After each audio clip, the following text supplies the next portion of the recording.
Welcome back, everybody, to another edition of the Dirty and Driven podcast. My name is James DeVinny. I am your host on today's fine episode. It's been a little while since we had a guest back in the house. We've been doing some ones and twos, me and the boy Casey D. But we have a really cool guest today. Before I get into that, remember, this is the show where we bring people to the blue-collar world, teach them how to kick ass. There's some real ass kicking that is going to be learned in this episode today with our guest. Remember, we're here. Our mission is to gain, train, and retain solid, hardworking individuals in the construction trades. We're here to help you. You know, we want to see people get in them. Today, I'm joined by a guy named Taylor Hodge. He owns Truth Excavation here out of Tahlequah, Oklahoma. Him and I met on a job site in a scheduling meeting a few weeks ago, and we just hit it off, man. Now he's hopping on the pod. He's out here with us in the studio, having a good time while he's working in the area. Also, guys, just shameless plug. Remember, this show, we do it for free. We don't charge anything. We don't make any money on this, but we're always trying to put out the best quality production, best quality stuff we can. So if you feel obligated, if you feel led to, we would love if you would click the link tree in our bio on all our social medias or in the show notes below, and consider dropping a tip in the tip jar. It'll be labeled just the tip. $1, $2, anything helps. Also, remember, we got hats and shirts and all that good stuff on our website. And as always, if you want a free sticker mailed to you anywhere in the world, just DM us or email us the word sticker, and we will send it to you. All that information's in the show notes. Guys, I hope you enjoy this episode. Have fun. Here is the show. What is it? Is this main? Is this like? This is like the downtown. Yeah, the downtown of it. It's not Main Street, it's Grand Street. Okay. But they call it Main Street. Yeah, which is grander. Grandeur. Oh, is that right? Is Grand higher than Main, I would assume. Yeah. Yeah, there was the Main Street Awards banquets the other day, and I was really hoping that they had Entertainer of the Year, Downtown Entertainment of the Year, and I was like, come on, Dirty and Driven podcast, baby. Yeah. We're not members of Main Street, though. But if we have some of that green and we slide it under the table, You know to you the got to people pay who- to have good friends. That's what I'm saying. Well, I won an award there. I don't think they realized our studio was downtown. We could have had it next time. 2 for 1. 2 for 1, baby. Yeah. We just made that sweep there. Hey, maybe next year. Yeah, man. Maybe we'll become members and Yeah, as much as I resist being with the highfalutins, maybe that's something I need to do in order to get us. nah. That's James. That's the face. Nah. You're the face. Nah. Yeah. We don't make enough money to start joining organizations and shit. That's right. Oh, damn, dude. Well, we are live again on the Dirty and Driven podcast. Casey, you dressed up today.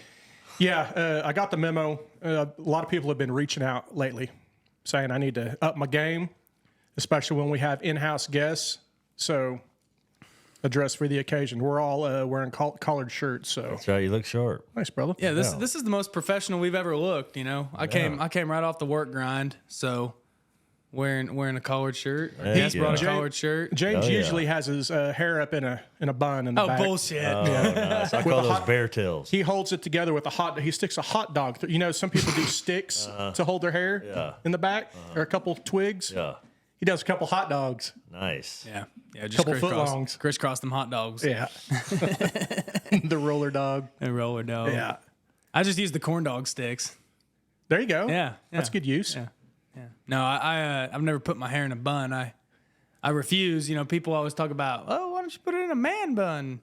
I mean, I guess if you got to put the word man in front of it, it's just not 100%. Yeah. Yeah. It's kind of Unless if it has like rebranding, because if somebody cool does it and they rebrand it, maybe it'll.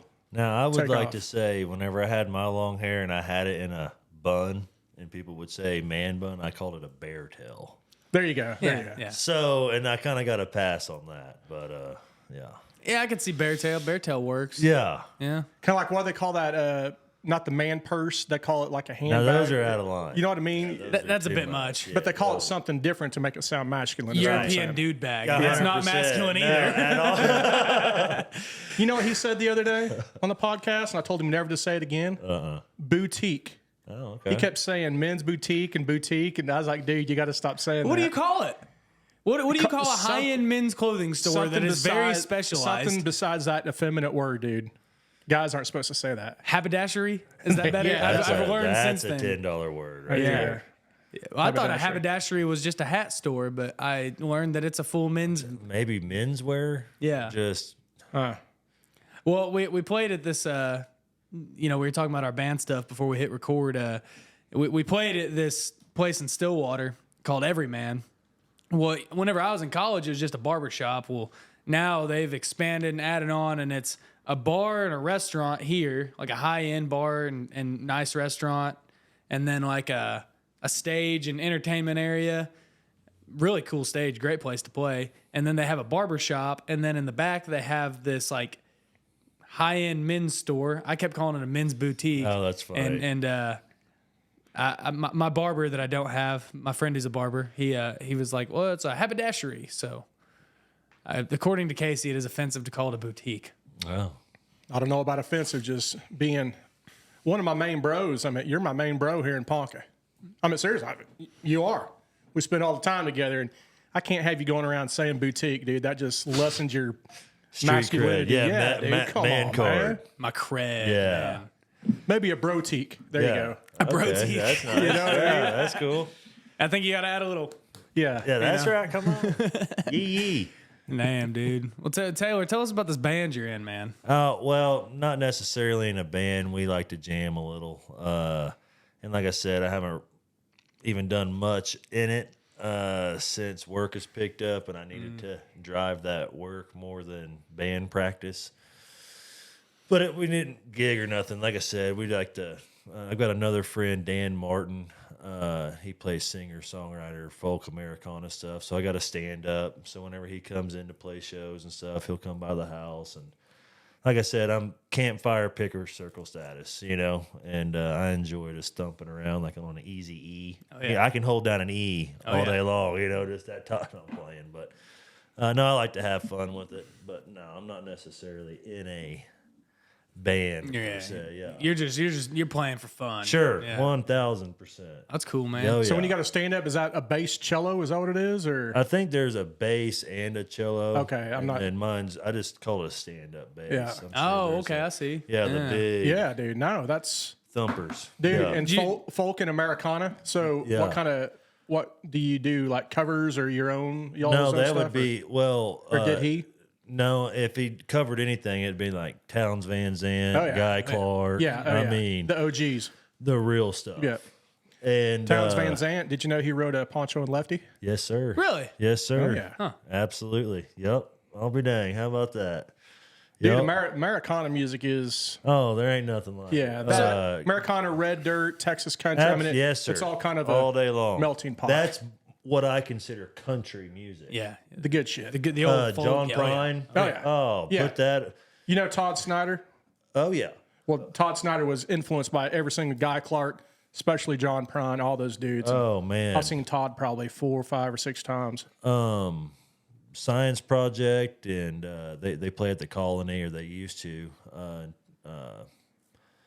Tulsa, singer-songwriter stuff. It was, it's cool, but my tie to that would be my friend Dan. And Right. funny about Dan, he was an All-American outside linebacker at Arkansas Tech. Really? He is that guy.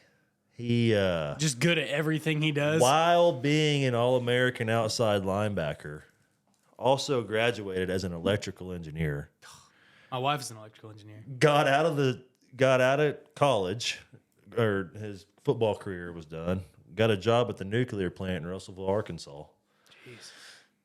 Quit that, moved home, started mowing lawns and playing guitar, and now he like travels the Netherlands and has records. And that's what I'm saying. Just whatever he puts his mind to, it's incredible. But I think with him being mathematical and that engineering brain, he took it to music, Applied it math, to yeah.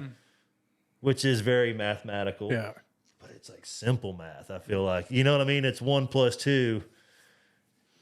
Some people just got that feel, man. Yeah, And they just know the It was cool, but I've always been metal first, and then Leonard Skinner, country, southern country Southern rock, after that. But then Dan introduced me to the Guy Clark, Towns Van Zandt, John Prine. But also where I'm at with music and really anything in life is if it's cool, it's cool. Yeah. Race, ethnic, whatever the case, music, chocolate, vanilla, ice cream, whatever. It's just, I feel like I listened to reggae all last week. Oh yeah. Revolution. They're a great band. I mean, they're like, you listen to reggae? I'm like, dude, does it sound cool? Yeah, I mean, I guess. I'm like, exactly. I mean, it's just kind of funny how, I don't know. I'm the same way, man. I'll be pulling up to a job site. I'll be listening to reggae. Like on this side of the job site, by the time I'm over here, it's like NWA. Oh, You're like, and then it's just back. absolutely. You're like Skinner, and then it's just all over the place. Why man. is it when you're on the south side of town, you're listening to NWA? Well, I said when I'm on one side of the job site to the you other pointed- side. Okay. Oh, well, I pointed south. Yeah. Well, it's not really the south side of town. It's more just the west side of town. You got to Okay. kind of, and that's the side that I probably actually. I'm like the guy in Office Space. You know the scene I'm talking about. He's listening to like the Ghetto Boys or something. yeah, and in the he's in car. traffic, and then there's that homeless guy on the side of the road, and he just like he turns his music down and rolls his window up. yeah, that's hilarious. That was me today, man, dealing with some funny. Dude, you're hoodlums.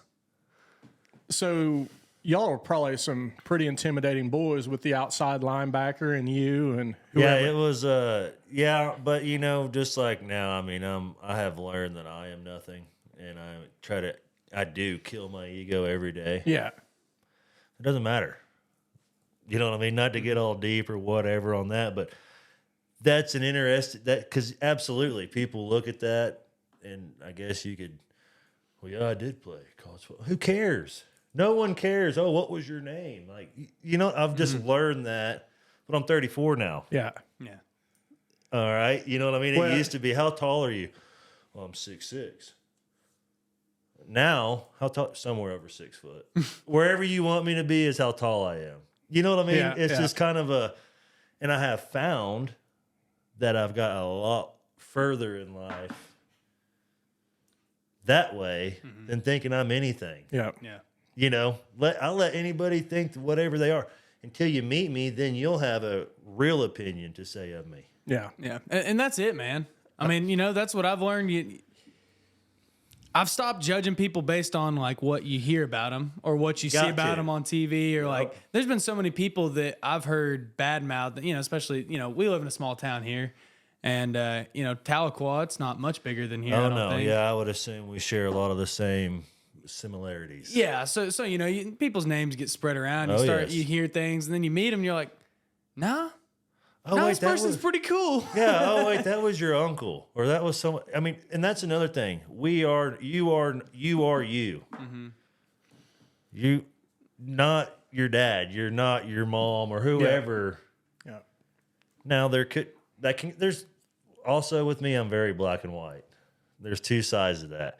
You can either absolutely be like whoever someone might say that you are, or you can be the complete opposite, and then that's for someone to meet you and shake your hand and have a conversation to decide. Yeah. Well, I'd rather somebody be black and white and forthcoming than BS and beat around the bush. Dude, nothing's worse than that. Dude, I mean, Telling you what you want to hear instead of what you need to hear. 100%. Well, and hey, dude, I didn't like, and with me in the company, I will never do it to someone around everyone. But if I have something on me, I'm going to say, hey, man, what'd you mean by that earlier? Yeah. Not to be a wussy or anything about my feelings, but I'm not going to let it eat me up either. Yeah. Yeah. I think that goes into being black and white. Like, hey, dude, we good? Because I'm not. I didn't appreciate this. Okay, well, this or that. rip a Band-Aid off is what I'll do. Yeah. You know what I mean? Yeah. I'm not going to let it fester and turn into anything. Well, you have to, especially. I mean, the work we do. I mean, Oh, yeah. 6-7 figure contracts on the Yeah. line. You know what I mean? Yeah. You know, Yeah.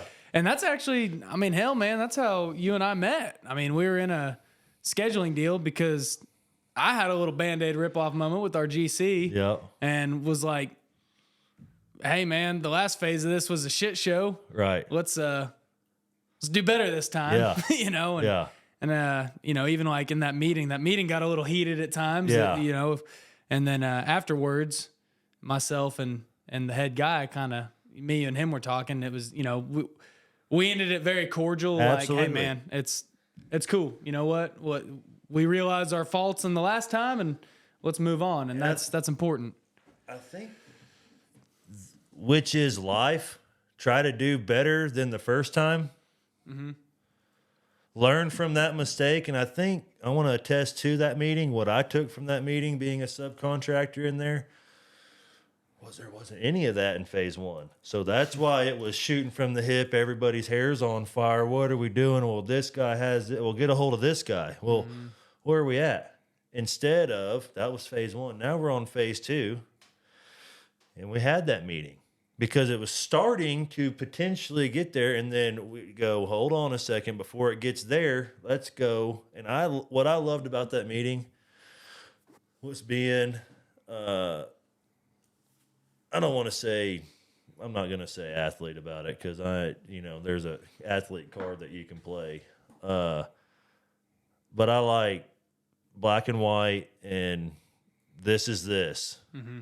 And what we did was this is this. Yeah. We had full, and if it was going to take us 1 day, he gave us 3 days. And so, to me, whatever we wrote down on this sticky note and put on the board, I'm going to be done on this day. When it went on that board, that's when working Saturdays or bringing in light plants would come into play if I don't match what I put on the board. Yeah. It's just structure with anything. And that's my deal in Q2, is to emphasize what my main bullet point in Q2 is, to get structure in tracking, tracking job cost analysis. And you got to get that from data, and data, it only comes from, I don't even know where I'm going right now. Jiminy Christmas. No, that's good, man. That was good, man. No. So following. just a little backstory. Yeah. I mean, Taylor and I were working. That's how we met. Is, you know, I'm the paving guy. He's the dirt and rock guy. Yep. You know, so we were on a job, and it was, the first phase of it was an absolute disaster. The guys running it, I don't think really knew what they were doing. They didn't want to listen to anybody to tell them or give their opinions on things, but it's neither here nor there. But, you know, the second time it was, all right, let's all sit down together. Yes. All of us, everybody. Yeah, let's get the big picture. Let's have these uncomfortable conversations in a group setting, which we did, you know, and get it all out on the line, because it makes everybody profitable. You know, whenever you're sitting here telling a guy, hey, you need to be here this date, and it's not ready, and you're sitting here going, man, you're not ready for us, and they keep saying, you come anyways, and, you know, you show up, now you're both out of money, you know, because you're charging him a mobilization fee, and then you gave up working somewhere else because you showed up anyways because they told you to, and it's just a bad deal. So it's good to get on the same page with everyone. But I've noticed both of y'all talking, you've tiptoed around using names, which I know that Mike Biederman and Bill Litsky, the guys that were running the show, you can just say Bill Litsky, and you can say Mike Biederman. Just say their names, dude, because you've been tiptoeing around saying their names. Yeah. Biederman and Litsky. I don't even know either of those fellas. I've made them up. That's hilarious. That's classic. That's good shit. Everybody on this show that we don't know who it is. Fucking A. Awesome. Right on. Jimmy, Dale, and Clarence. Anytime we don't know somebody's name, it's just Mike, you know. Perfect. Oh, Mike over here. You Perfect. Know. So it. It was, there's funny. a movie called Let's Go to Prison or something. It's kind of a comedic movie, but one guy's last name was Litsky, and the other one was Biederman. So anytime they would say their last names, it was just hilarious. Big time. Biederman around the bush. Now, right. Dude, you were talking earlier about, you know, it was almost an older and wiser, you know what I mean? Mm-hmm. Like you said, compared to your being younger, getting older. That's things that I've discussed with James. You know, James, I'm obviously the elder compared to James, but young and dumb. This is a little bit about me, but one thing that I've learned with age is, because I'm 47, man, Yeah. is reflection. And it's like, it's not that I'm wise. What I've learned with age is the more I know about stuff, the more dumber I really understand that I am about stuff. Yep. It's not that, I mean, granted, yeah. No, I'm tracking. I know exactly. I'm probably learning more, yes, but the more that I learn, the more I learn that I don't know as much as I think I do. 100%. And that's part of killing your ego and being humble and always learning every day. Yeah. Dude, I love that. That's so important. You know, we talk about that a lot on the show. Like, that's something I'm thankful to have learned at a fairly young age, is like, the more stuff I do, the more stuff I learn, the less you realize you know. Like, I always joke, whenever I got into the asphalt business, whenever I got into the asphalt office side of the business, the bidding jobs and management stuff and all that, I was 21 years old. Oh, yeah. And I always joke that I knew how to do my job better and more efficiently, and I was smarter and knew more about the industry when I was 21 than I do now. Right. You know, because it's like I'll start getting to that point where you start thinking, all right, I'm getting this, and then, dude, life just has a way of just steamrolling you down. You're just like, shit, man. So I think that's what construction is you choose to get on the roller coaster of life in this industry rather than your my banker's gonna hate me for it, but like a banker job, 9 to 5 typical, you know how it goes. And I mean, they don't get rain out days. Yeah. Those are usually James' work hours is 9 to 5. Oh, that's funny. Shit, dude. Oh, that's hilarious. My work hours are like my work hours for my employer are like 7 to 6, and then my work hours for me are like 4 a.m. to 7 a.m. and 6 p.m. to whenever I pass out. No, but we need those bankers, obviously. Oh, we need accountants. 100%. Oh, yeah. 100%. And like we talked before, is we need engineers, but then we need people to be able to construct and build what the engineers draw up. So we need, it's kind of a hand in hand with everybody. Yeah, and in theory, it's all supposed to work like that. It's a whole. Yeah. I was looking for a quote. I'm not on my phone here. Oh, you're good. I got a bunch of quotes. But it went just like with what you were saying earlier. Whenever you find out, like, I'm not even going to say it until I find it. Here's one. You can get a good look at a T-bone by sticking your head up no. That's it. You can get a good look at a T-bone by sticking your head up a cow's ass or something like that. Wouldn't you rather take the butcher's word for it? Yes. You're just two peas in a pod, aren't you? I think that Slow was Tommy Boy. success builds character. Fast success builds ego. That was a heavy one. Yeah. Say that closer to your microphone whenever you find it. I will. You're trailing you're off. Right, you get you're back right, here, you're man. Right. You got to keep the viewers engaged. No, man, it's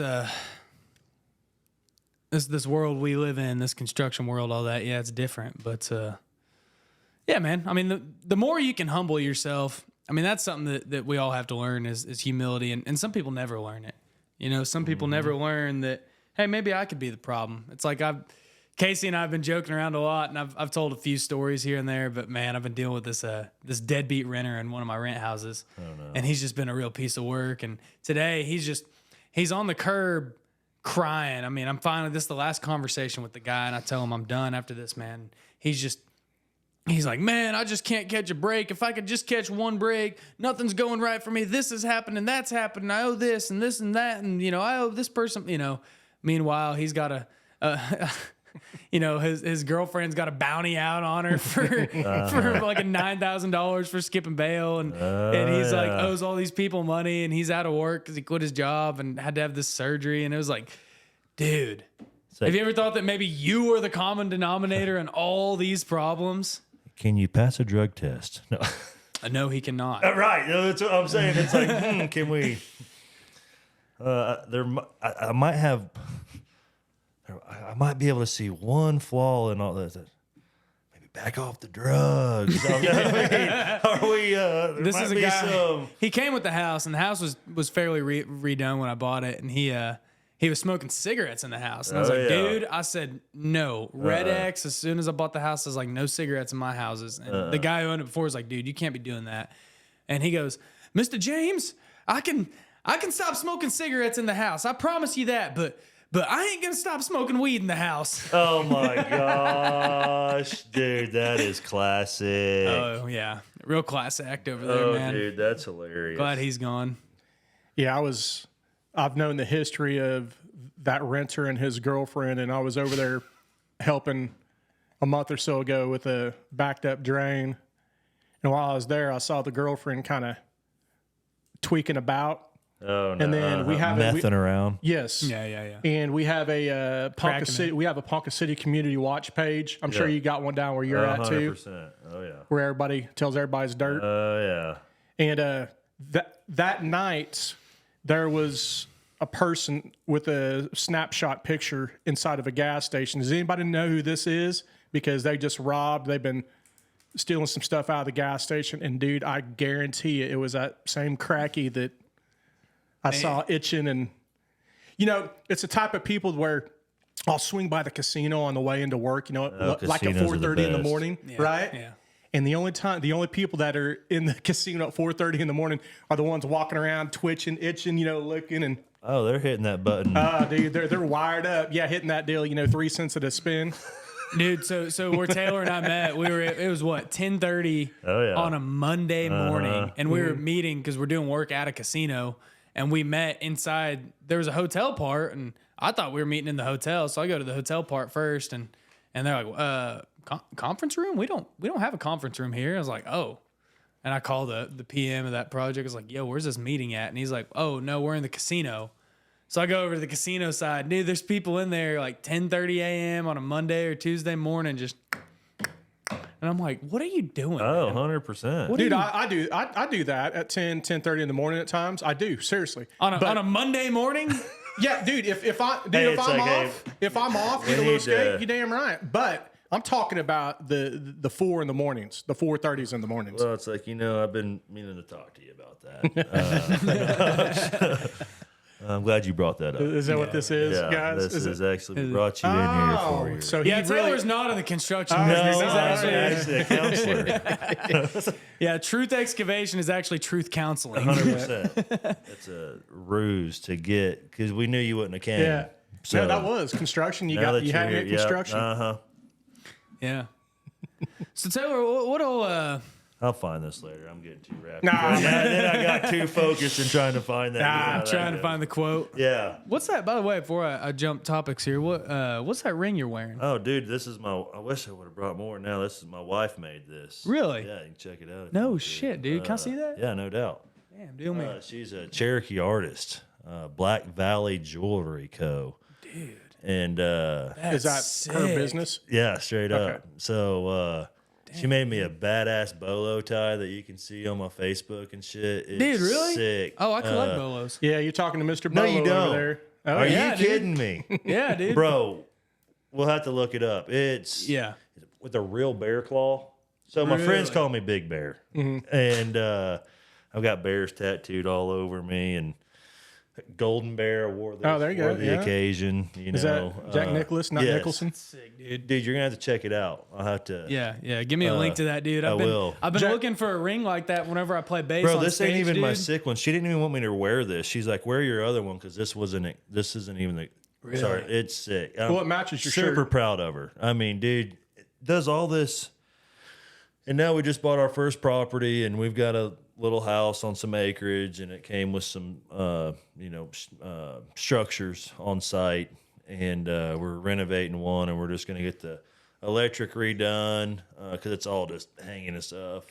Spray foam and get it all set up as a studio. And what she's wanting to do is like hold classes to like a date night, like you and your wife come over, drink some wine, and you guys make like a simple cuff. Oh yeah. Or something, Yeah. just something. Yeah. But like that's her ultimate goal with it. Yeah. But right now she's in there and just grinding it out. You know, in the summertime she's got fans, and wintertime she's got little electric heaters, and just She orders the stone, and all this is her metal work. I mean, she's just got a gift about it. But appreciate you noticing. Yeah, dude. No, dude. I'm not a jewelry guy. I'm not either, but That's sweet, dude. I mean, you know what I mean? Well, I saw you have the tattooed wedding ring also. Yep, I've got, yep. Casey's got one. Yep. We've all yep, got one here. It's yep. pretty cool. My wife's got one too, but she gets on to me because she still wears her wedding ring, but I usually don't wear that kind of stuff, but Yeah. whenever I'm playing bass on stage or something, I've kind of been looking for like a cool badass ring, and I love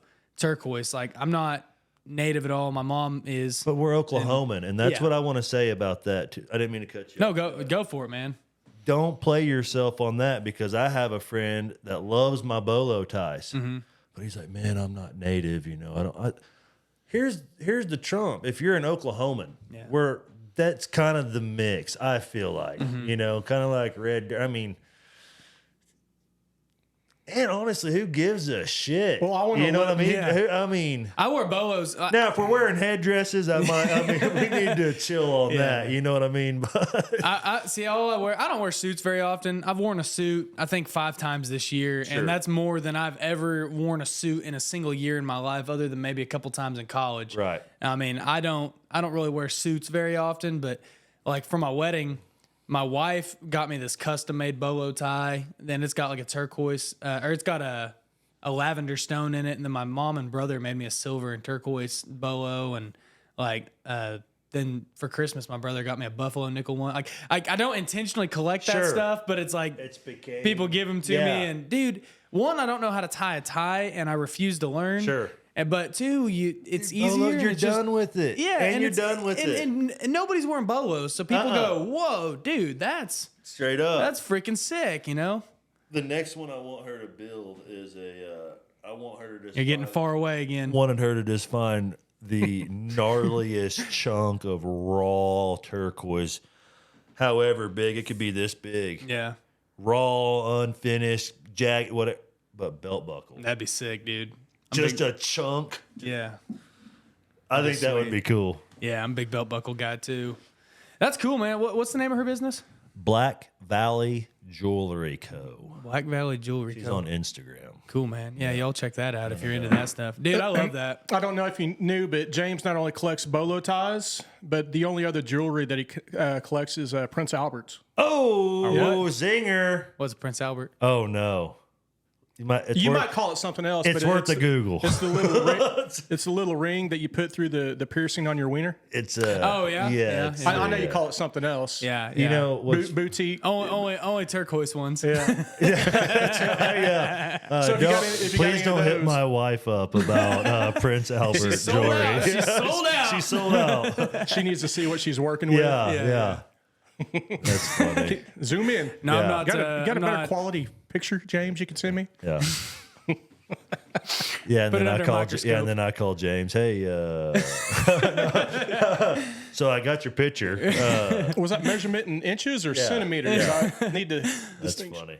Yeah, no, dude, that's funny. Well, anyways, let's talk about your business a little bit, man. So tell us about Old Truth. Man, so during let's see, I worked.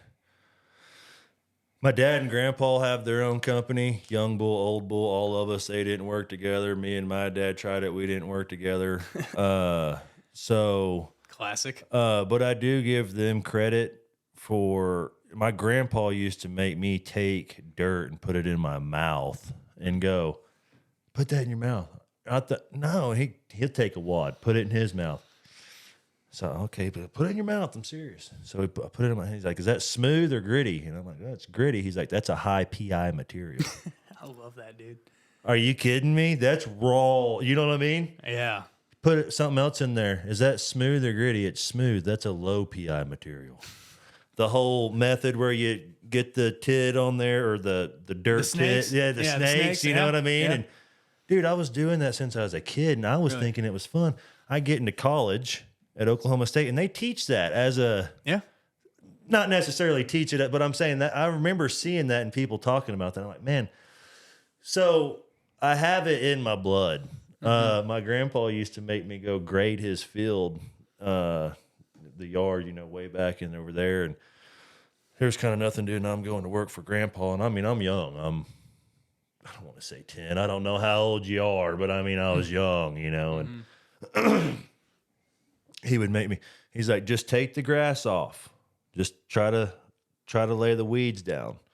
Don't get any deeper in that. Well, I hated it. It was boring. It was monotonous. I was looking back, that's invaluable seat time. Yeah. The only way you get better as an operator is seat time. And you were in a motor grader at that age? Motor grader, Peterbilt's backing up to detached lowboys, pulling that lowboy around the field and backing it up next to the Connexes. Yeah.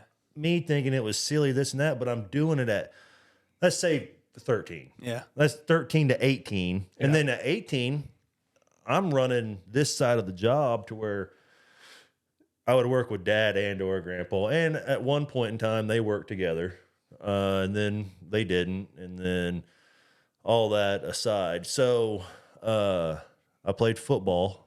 I made it to the collegiate level.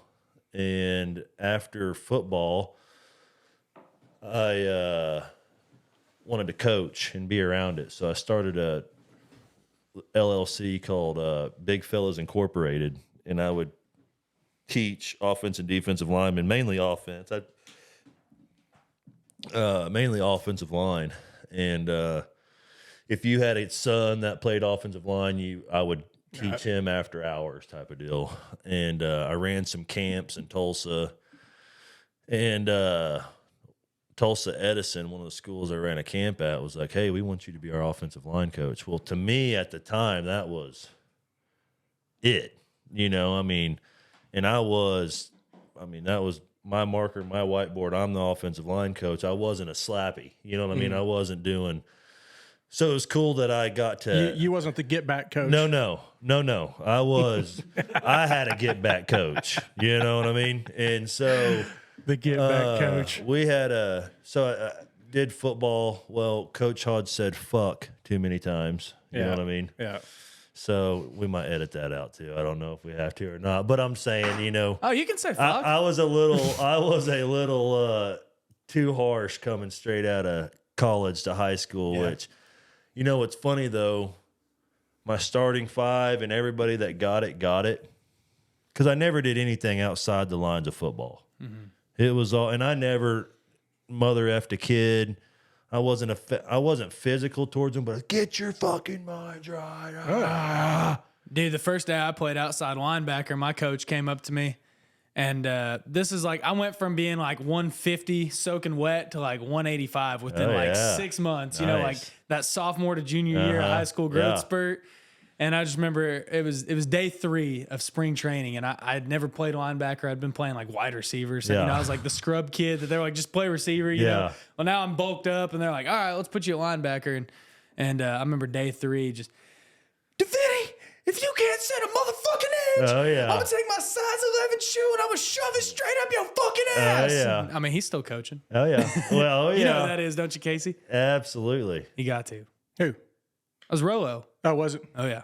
That dude's a hell of a coach. Yeah, no, he's good. And that's what I'm saying. Now, like I said, but it sounds like he's been there. I mean, he's tenured. He's known. Yeah, he played pro, didn't he? Yeah, for a period of time, he was pro. Yeah. He played at K-State. And so he's got linebacker. some, you know what I mean? But you get more out of people. Kind of like you said earlier when we opened, how you said you're black and white, as in you don't pussyfoot around. No. I think you get more out of people instead of walking on eggshells. It was one person. Parents. It was one parent. It was one parent. You know, dude. So that same coach I talked about, he got in some hot water, and I don't mind saying it on here because it was in the news and stuff. You know, because he got some hot water a couple months ago because he cussed a kid or something like that wrestling. And we have a pretty legit wrestling program here. The rest of our high school sports lack in a lot of areas, but wrestling, this is a wrestling town, and you know, he cussed some kids. Well, they tried to suspend him, and dude, so many people were like, dude, fuck that kid's feelings. Right. I mean, it was like 2 days later, it was like, boom, he was back. Everybody came to the defense, and they're like, dude, he's a good coach. And that's what you can't, that's what I'm saying. it wasn't anything out of the line. No, but what's terrible is how one person, one parent with enough pull can ruin a good thing. I'll do a quick story, then let you go. But Give you an example. My junior year in high school, we had made it all our high school soccer team made it all the way to state, and they lost in overtime 1-0. And this high school coach was known for having the kids come in, and they would run X amount of miles before school even started. You know what I mean? Hard ass, put in the work. School, practice, late. They were putting in the reps. They were working harder than any other team. And rumor was, even like if the kids got in trouble on the bus ride back, he'd make them run, up and down the aisle. But you know what I mean? Yeah. I mean, even if the kids were screwing up, on the side of the game, he'd make them run during the game. You know what I mean? He was but the results were there. The results were there because we finally made it to state. This guy's kicking. Well, what happened? A couple parents didn't like how hard their kids had to work. There you go. I can't believe you're doing this too hard. And they got rid of him. Well, I mean, look at Alabama. You know why they're so good? Because Nick Saban preaches fundamentals to 5-star Freako athletes. Yeah. And they harp on fundamentals. That should tell everyone something there. Yeah. But That's like John Wooden, man. You ever heard the story of John Wooden? Another point. We get off topic a lot here. It's all right. Yeah, no doubt. Yeah, no, it's all good. John Wooden, I remember our high school coach, he tried to do the whole fundamentals thing. He was so ADD, he'd kind of go in this direction. Instead of sticking to it and really holding people to it, this didn't really work. We'd move over here, but he did make us watch a bunch of John Wooden videos. And like one of the deals they talk about with him, and this is a little cliche because you hear about it a lot, but one of his fundamentals is like first day he walked in to a collegiate basketball gym, there's all these players, they've been winning, stuff like that. And he goes, all right, everybody, get your socks out. And he teaches them how to put their socks on the proper way to where there's no wrinkles in them so they don't get blisters, so they don't have to sit out because of blisters. And it's that simple, It really is. But no, back to my passion and what I love is football. I do this because I've had dirt in my mouth and it's in my blood, and I can make money at it. Where did you play football at? Keys High School, which is outside of Tahlequah on Lake Tenkiller in Park Hill. Mm-hmm. So I'm from Park Hill, Oklahoma, and Keys is inside Park Hill, one stoplight town. Grew up on Lake Tenkiller, and out of Keys, I went to Arkansas Tech University. Had entirely too much fun there. Oh, yeah. And whenever you said earlier about, I bet you get looked at that, like with Dan and that, I did not loved it then. Yeah. And I really thought I was somebody at a D2. Going to the league at Arkansas Tech at 175 pounds. Shut up. You know what I mean? Yeah. Until humbling life. You mentioned something on that earlier. I did, dude. I had a cool truck. I was traveling, loving life. And I really don't mean this. I promise you, I keep it. I'm not that guy. I'm not saying any of this to be any type of way, but legit had the freaking volleyball girl on the poster, hot as hell. You know what I mean? Going to these parties, my head couldn't fit in this whole room. And you're the man, son. The man. So I thought. Yeah. Until I class. Yeah. Okay. Yeah. We'll see about that. They have school here? Yeah. I'm not here to school. But so I would never miss football though, clearly, right? And freshman, sophomore, you get to get away with that a little bit. Sophomore is really, that was the year I had to transfer out. So freshman year, entirely too much fun. Sophomore year, classes started getting a little more this, a little more that. And then I started missing football. Not missing, but showing up late. And that's whenever it became a problem. And I showed up late one time, and I was so late. There was team hang around, and football, what football teaches you, what sports teaches someone, is all the intangibles in life. Yeah. On time is before time. Carry yourself this way, essentially, handle your still, you're representing the school or whatever the case may be. Yeah. Well, showed up so late. There was team hang around. Then there were stretch lines. Then there was butt kicks and calisthenics. Then there was tires. And then there was individual. I showed up at individual. Not good.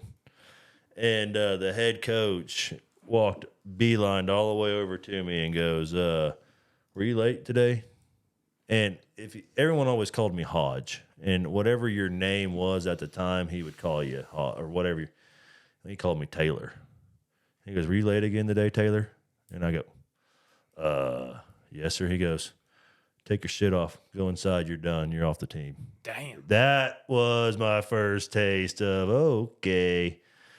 So then dust kind of settled. I had a meeting in his office, and my options were to either take 24 hours the following semester, which is insane. Dude, that's holy. I couldn't. My busiest semester was 17 hours, and dude, I about died. That's what I'm saying. Or transfer to a JUCO and continue playing and get my grades up and then transfer back.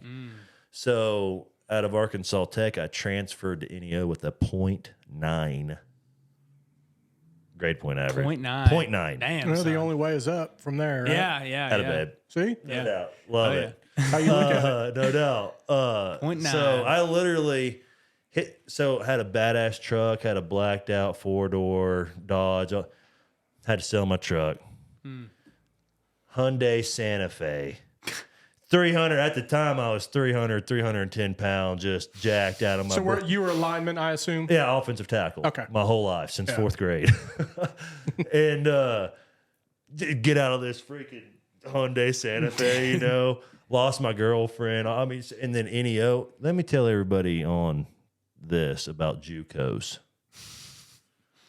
They are athletic jail. They are not where you want to go.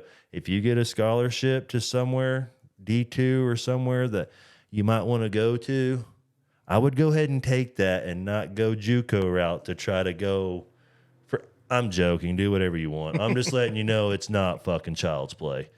I was in there with the dude Money D. Love Davis, his real name. His legs were as big as this table. Was supposed to go to OSU, but didn't have the grades. He was there. So, I mean, there's for real freaks. Well, yeah, they send all of the, I don't want to say screw ups, but from OU or wherever, they always send them to NEO. Yeah. Dude. So there's for real motherfucking Studs. freaks. Oh, yeah, dude. Guys that are supposed to be there. we had a guy your here. shit together, guys. He worked for us, the company that I worked for. We employed him. He was a 4-time state champion wrestler in high school. Well, he made he made a few idiotic decisions that got him in trouble with the law. He's trying to make a senior prank, and he tried to break in the school. He got caught. Bad deal. Well, he had a full ride OSU, and this is whenever OSU is number one. I mean, they're still up there. Yeah. Number one for consecutively. Oh yeah. And I mean, dude, he lost that. He went to NEO. Cleaned house at NEO, but he ended up making more bad choices. And I would imagine. And 126, he joined the construction industry. There you go, 100%. Well, not to make it about me, but I know whenever I screw up, my wife calls me by my first name also. Oh, 100%. Yeah. That's when you know you messed up. Dude, anytime my wife calls me James, I'm always like, what, shit. Victoria? She's like, why are you throwing my first name out there? I'm like, why are you throwing my first name out there? Yeah. Good for you. You're getting away with a lot, but I wouldn't dare throw that back at my wife. What, Melody? It's got to be the certain. You got to read the room. If she hits me with a little snippiness, like, no, it's not like that, James. I'll be like, well, it is like that, Victoria.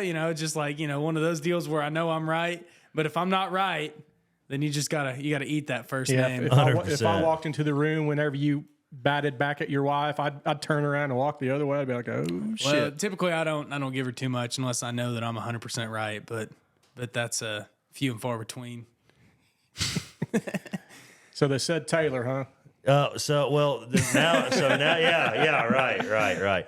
So now I'm at NEO, and I literally lost my girlfriend, lost my truck, lost my scholarship. Dude, what the fuck? This is crazy. You know what I mean? Yeah. But note this, and I don't know how long we got because I'm rambling and I don't got have plenty of nothing time. to do. Note this part, and hopefully I can remember because that ties all the way into 2024 and Truth Excavation on what football has ingrained in me on how the intangibles on. I literally wrote on a notebook, come in a fuck up, leave a man. Legit wrote that on a piece of paper, and I wrote down what I was going to do and disciplined myself out of this. And this is while you were, Whenever I got face down rock bottom in the athletic world, JUCO, NEO. This is at the bottom. Bottom. Transferred, lost my truck, lost my girlfriend, lost my scholarship. I'm at NEO to get my grades up, get my weight up, and transfer back. And I say get your weight up. You always get your weight up in football. There's just no. It's just, so, and I did. Woke up at 6, quit smoking weed. And until I was didn't. that a wink wink? Yeah. No, it was that was a wide open on that because honestly, that's what it was at Arkansas Tech. If this is an open podcast. Oh yeah, dude.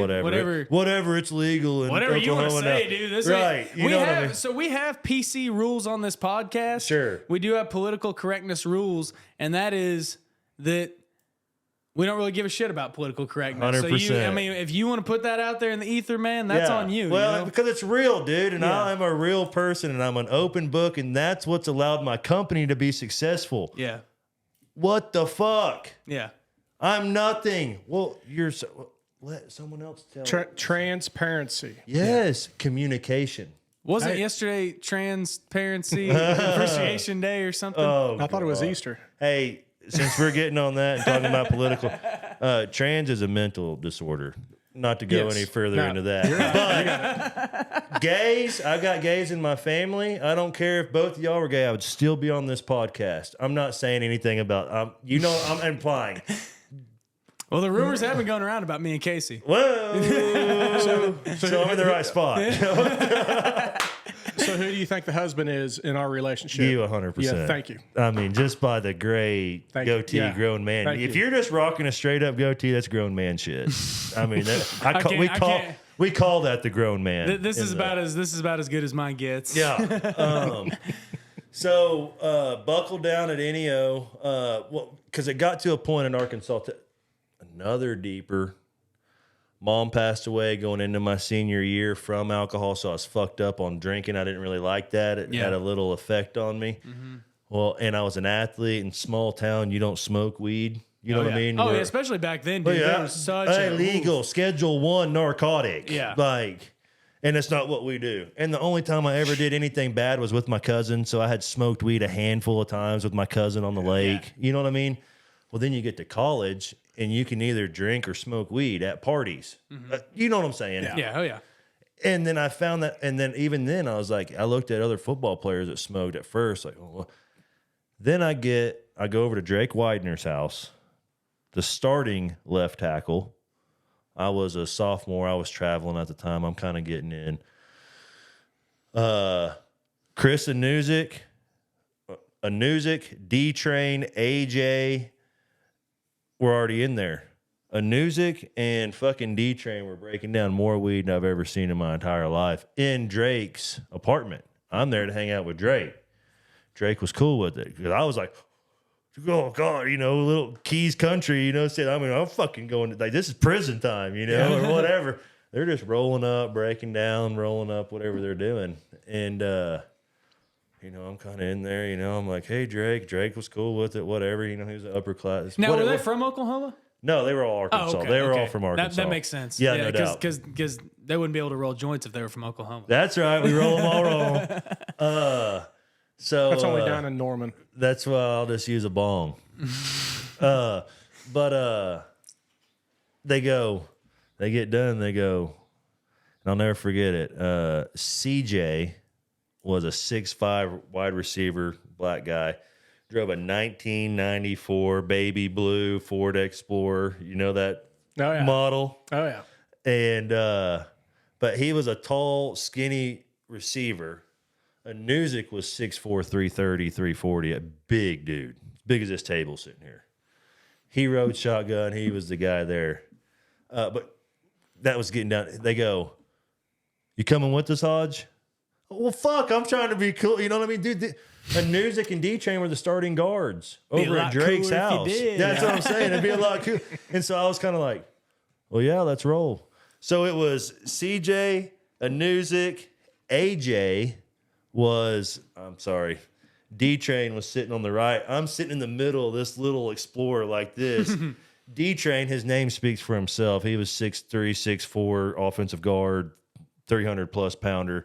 AJ played nose guard, so he's probably 6 foot, 6'1", 5'11", whatever, 300 pounds himself. And me, well, here comes some weed.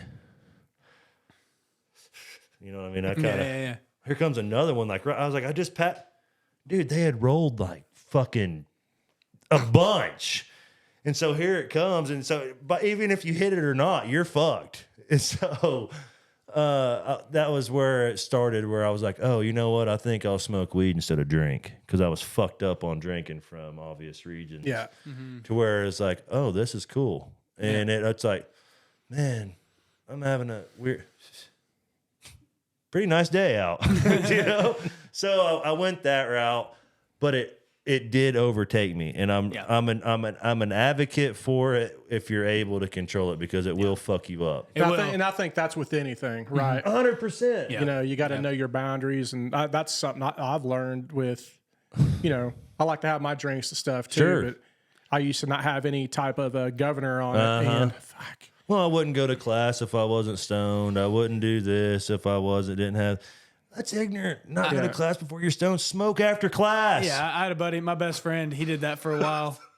Whenever we were in college, he did that for a while. Where he just, I mean, it made him drop out of college, and you know this, that. I mean, he's learned moderation now. Sure. But he, yeah, dude. I bet that there was a 1.5 year period of time where he did not. He was never awake and not high. 100%. I mean, he'd wake up, light it up. Yeah. Wake and bake. Do that all day long. day. He'd wake up in the middle of the night. I'm talking about, you know, 3, 4 in the morning. You'd hear him flicking his little one hitter, and they're knocking it out, lighting up. Yeah. You know, I mean, that's how it was, man. Unfortunately, but I mean, he got out of that, but That was the cause. yeah, To be honest, out of Arkansas, and myself. I'm not blaming it on weed. I'm the fucking one that did it. yeah. Well, you were in. That was a good team building experience. You and the guys in the. Exactly. vehicle, That's what I'm saying. I mean, Yeah, in the car, just hotboxing around. Yeah, 100%. Yeah. So I get to NEO and I put on 60 pounds, and I ran a 4.840 at 310 pounds. And Shit. OSU, that's when OSU offered me an invited walk-on spot, and so I got to make it to camp and do the training facility and all that. What years was this? That was, ironically enough, and I've been blessed this way my whole life, but I happened to land on the team that Brandon Whedon and Justin Blackman, 11 and 12. I land in there, and it's so. And that being said, with me playing, another thing too, and the black and white and realness, I think, in athletics too, is because even within the culture and stuff, like you can be on the team and not on the team. Right. I feel like if you're on the team and you don't really play, and I'm speaking for myself because this is my story, but I still have respect of my peers. And I think respect of my peers for me is more than whatever stat I put out at the time. Whatever, justification, there's that. But the fucking guy in front of me, Levy Adcock, went to the whole starting five went to the league. I transfer in from NEO and like, hey, I'm going to take your spot. They're fucking seniors about to go to the fucking league. Yeah. Levy Adcock, legit 6'7", 340. And very athletic. Yeah. Dallas Cowboys. And then New York Giants, Grant Gardner, Redskins. You mean the Commander? Yeah, exactly. The football team. The football team. Sorry, I wasn't remember the PC. rules. Yeah. But they, man, I'm embarrassed. I can't think of his name. I'm on the spot. But Grant and and the guard, they both went to the Commanders. They were, I think, the Redskins. Yeah, they were the Redskins back then. And then Parker went to the fucking Baltimore. So it's like, but still to this day, I call him right now. Yeah, that's cool, man. I feel like if I was, even though I didn't, having that, because even they're like, dude, nah, man, you ain't coming over to this. Don't invite. You know what I mean? Oh, there's a party over here, but leave. So I'm just saying, I don't know what I'm even saying. I was a realist too. I mean, I could have probably went and done some arena stuff, made it to a camp to go get a sweatsuit and be camp bait and get cut. You know what I mean? Yeah. When I saw dudes, Jamie Blacknick, I could not block him. Like, messed with my head the very first time, speed rushed me, couldn't touch him. Then I overset and he went inside. Then I subtle stepped and he hit me with a 500-pound bench press and bull rushed me. I'm like, what the fuck is going on? Goes to the Denver Broncos and gets cut. Yeah. Okay. Shows you where you were. Crazy. You know what I mean? And let me tell everybody something. It is neat that I've hit all 3 levels, though. And that was something I said in high school. I guess you're not supposed to do that. You want to go. Same with the transfer portal. How about loyalty? Yeah, You know what I mean? We've talked about that damn. a lot on this show about in pro sports and college sports and anything. Or even in business, Just, too. well, I mean, in business, yeah. Loyalty. I mean, the loyalty and I've got yeah. tattooed on me. Damn. Loyalty. So- You're taking that shit serious. I mean, 100%. Hey, do you think it was fair that a guy my age was able to go and play with college athletes whenever you were at OSU? The quarterback, Yeah, no doubt. Brandon Whedon. Yeah, he was guy that up was there. 47 years old. Yeah, that was he was playing up with there. Was 18. he wasn't that old, was No. he? Dude, he was about 26 or 27. I think he was. Straight out Yeah. of baseball. I knew he was Yeah. out of the baseball Yeah, deal. yeah. That was wild. Sorry, man. I had to get that in there. So we were trying to get back to truth. I don't know if that's still the Yeah, man. So I mean, we were at the point of like you whenever you were at the bottom, you put like at the Put the bottom. work but in. Yeah. Yeah. What did you write on your notepad again? legit come in a fuck up, leave a man. Yeah. And so just And you had wrote that in EO. straight when you're- up. Yeah. And so then I put on the weight and Right. exercised and got to Oklahoma State. And then at Oklahoma State, just it's really where I learned about leadership. And I took several entrepreneur classes there, and I took a bunch of leadership classes that were in those, and like 3,000 and 4,000 level leadership classes. Yeah. That's really what took my mental elasticity, or whatever that word is. We're tracking. Everybody knows. We don't. Yeah. I follow you.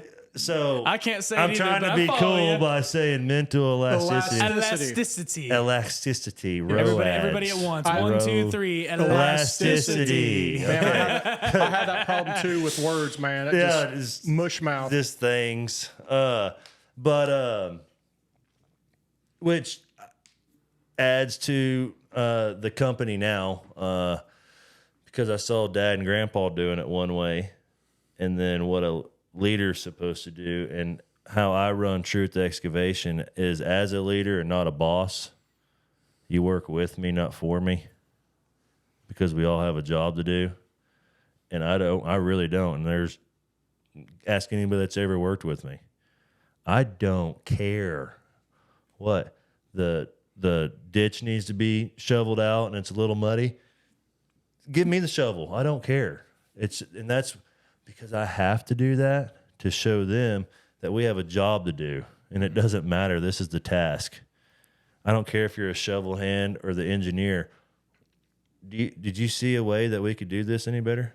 Well, yeah, I would. Because also what I learned in my construction endeavors is to always listen, because I was in a situation. So we'll catch, gosh dang it, boy, I'm rolling all over.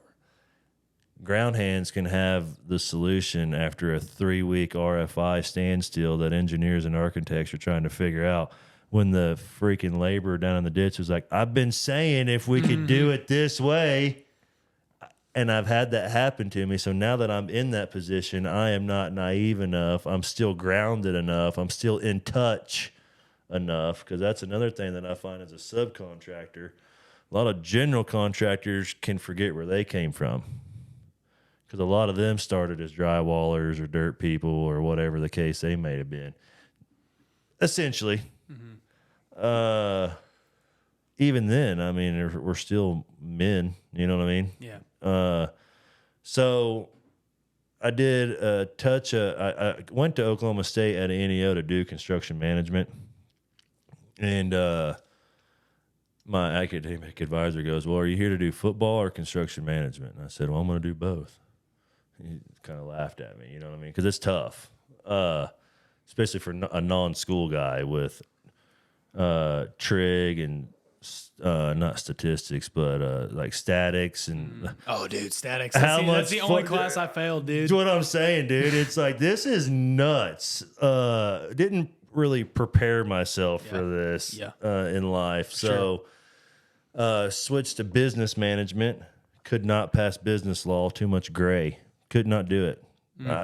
My brain does not work that way. I took that class twice. Could not figure it out. There's too much gray. All the multiple choices were the same answer to me. So then my girlfriend at the time had graduated and got a job at BOK and went to, I transferred my classes to OSU Stillwater and then finished up in education because I had started that LLC, Big Fellows Incorporated, and then I ran those camps, and so then it kind of took off, and I was getting to be a coach and be around the game of football. Well, as a coach, man, you're just so capped out. You can drive a bus, coach JV, coach ninth grade, all their laundry, bus trips. Oh, wait, Friday night varsity, then Saturday workouts, and then Sundays coaches meetings for a very minimal cap. And I'm the type of dude, I mean, that's a lot. I mean, you want to talk about hours, dude. You put hours in as teacher. Oh, I forgot to say, teach from 8 to 3. Yeah. And Watch a film. And then coach. Oh, yeah. It's a lot for nothing. Were you teaching history? Actually, special education. Social studies. Social studies, yes. Yeah. No, I did special education. I did Special Olympics all through my athletic career, too. Sweet. Our buddy Debo, him and his wife are both special ed teachers. Yeah, that's cool. He Down in listens to the Texas. show. He'll definitely, yeah. Yeah, no, that's the now some of the kids in there that needed the actual paras and stuff, but what I found there too is it's, you know, they'll put a lot of, they call at-risk kids in the school that might have some things going on or this and that. They'll just throw them in the special ed room. Yeah. Well, now they got Coach Hodge, and I love you. Yeah. And we're going to learn. that's I awesome. don't care. That's awesome. I'll get teary-eyed right now. You know what I mean? No, that's good. Nobody cared, dude. Yeah. All you had to do is care 1%. It's kind of fucked up. I've got a 1%er sticker on my hard hat. But I use that 1% as it takes 1% effort to give a shit. Yeah. And these worksheets are fucking elementary as shit. You know what I mean? Yeah. But no one cared to show them any, like, we'll start with 1. Well, okay. Read that. And we would. And what was so funny, dude, coaching football and coaching special education, on record, best time period in my entire life. That's rewarding, dude. It was the sickest thing I've ever done in my life. And I mean, owning a construction company, you're still kind of teaching special education. No doubt, 1,000%. And look, that's what I was saying too. I still get to coach my guys. The thing is, with our guys, what I have found in general construction is that they weren't athletics, they weren't athletes, they were that team building. That and team what aspect. I strive to Yeah. capture, they're not a lot of times, and that's hard for me to accept. But I'm not going to let it change me. I'm still going to expect the team. It just a lot of times it does. It's like, damn, and then assuming and expecting, you know, and can't treat someone any better, you know. And it just really doesn't mean anything for 50 cents more for somewhere else. You know what I mean? Or let's just say $5 more, which whatever. But I mean, that's not $50,000. I mean, I get that. Yeah. I'll put you where you need to be. I'm straight up. If you're an operator and I send you to do a task and you can't do that and you have to ask me anything about that, you're not an operator. Go set that manhole at 7 feet deep. What do you mean? What do you mean? What do I mean? If you hire out as an operator, you should be able to do that and rig it up and 12 Tweezle fuck or whoever you were saying. Mike Mike Beerman. Mike grab Beerman and go over there and dig that hole. Him and Litsky. And Litsky, Yeah. and you guys go set the grade rod up and shoot your elevations and start digging that ditch from here to here. I should be able to tell that person, and this right. But people think that they can go to Crossland and move a fucking skid steer around a little bit and think they're fucking a goddamn hoe hand or an operator. Oh yeah. And they want goddamn $30 fucking an hour, and you can't even load a truck. Loading a truck is step one to becoming a hoe hand, an excavator operator. If you hire out as a hoe hand and you can't load a truck, you're not it. And then you need to, if someone, oh yeah, I can load a truck. Well, how long does it take you to load? 10 minutes? That's too long. I mean, given the size, if I'm on a 308 with a 2-foot bucket, Yeah. that's 5 to 8. If you're on a 320 with a 42-inch bucket, that should be under a minute. Yeah. If you're an operator. Yeah. That's the hard part, man. I mean, that's where the team part comes into it, right? I mean, and that's what we're all about is figuring out how to give that team feel to the trades, right? You know, getting everybody rallied up on one deal and one mission. Because, I mean, you do get a lot of guys that they claim they're an operator. Yeah, you know, I've been doing this for, you know, several years, but really all it is they ran a skid steer on their grandpa's farm when they were, you know, twice whenever they were 15. And now they think, oh, yeah, I'm an operator, which, I mean, I was guilty of it too at 19 years old, filling out a job application. Oh yeah, sure. I can run a skid steer. Sure. Yeah. I've done some stuff, you know. Yeah. I mean, I ain't no expert skid steer operator. I mean, Sure. I can get the job done, but I'm not the guy to hire to grade your driveway, right. You know. But I mean, that's what it is, and you've got to figure out, and you've got to have those standards in place, and you know, there might be a guy that, you know, he's good at setting that manhole, but he can't load a truck worth shit. There might be a guy who can load trucks all day long, run a rock crusher all day long, but you ask him to set that manhole, and he's like, nah, I can't even do that. You know? And that's where you got to figure out as a leader, all right, how do we get this guy proficient to where we need him? Because I need him to be able to set manholes, but hell, we're only setting a few manholes a year, you know, or, you know, he really needs to be better at grading things, or vice versa. So figuring that out is definitely one of the hardest tricks of your business. But not if the label of operator stays operator. If you are an operator, I consider myself an operator. So what? I don't know. Anything with the key. I don't care if it's a scraper, a D11, a D3, biggest dozer they make, smallest dozer they make. Rock crusher, what? There's sounds, there's feels, there's things that if you are an operator, you know, motor grader, dozer, skid steer. I'm just saying, or he's a rock crusher hand. I'm saying, or you hire out, but I'm saying when you say the term operator, is that like an umbrella or a broad an term umbrella, absolutely. Yeah. So whenever I got into the industry, I worked with these two old dudes. I still work with one of them. They've been doing this for 50 years. And one of them was just this real old guy, nicest, coolest foreman I ever worked for. But he would always say, he'd say, there's only 2 operators in this whole company. And this is 30, 40 man crew. And he said, it's me and it's Mike over there. So you know what I'm talking about. Yeah. But I mean, like, we're talking like asphalt and dirt work. And he's like, I can get on an asphalt paving machine. I can get on a motor grader. And he was good on a motor grader, man. One of the best you've ever seen. Those are tough. And, you know, he's like, I can get on a motor grader. I can get on the paver. I can run the screed. I can get in a skid steer. I can do a roller. He said, I can do anything out here. He said, that's an operator. He goes, these guys, they just get on a roller and all they do is know how to roll. He goes, that's not an operator. That's a runner. You know, so 100%. I know what you're talking about. That's what I'm talking about. I know what you're talking about with that old school mentality. Unfortunately, anymore, you're right. There's not a lot of cross training going on because there's not enough guys to do it. You know, and what's screwed up that I'm finding right now is that everyone's pushing trade schools now. Oh, that's great. Well, guess what? They get a piece of paper and they fill out what this hydraulic line goes to. They literally, it's not. I had these kids because there's one in Tahlequah.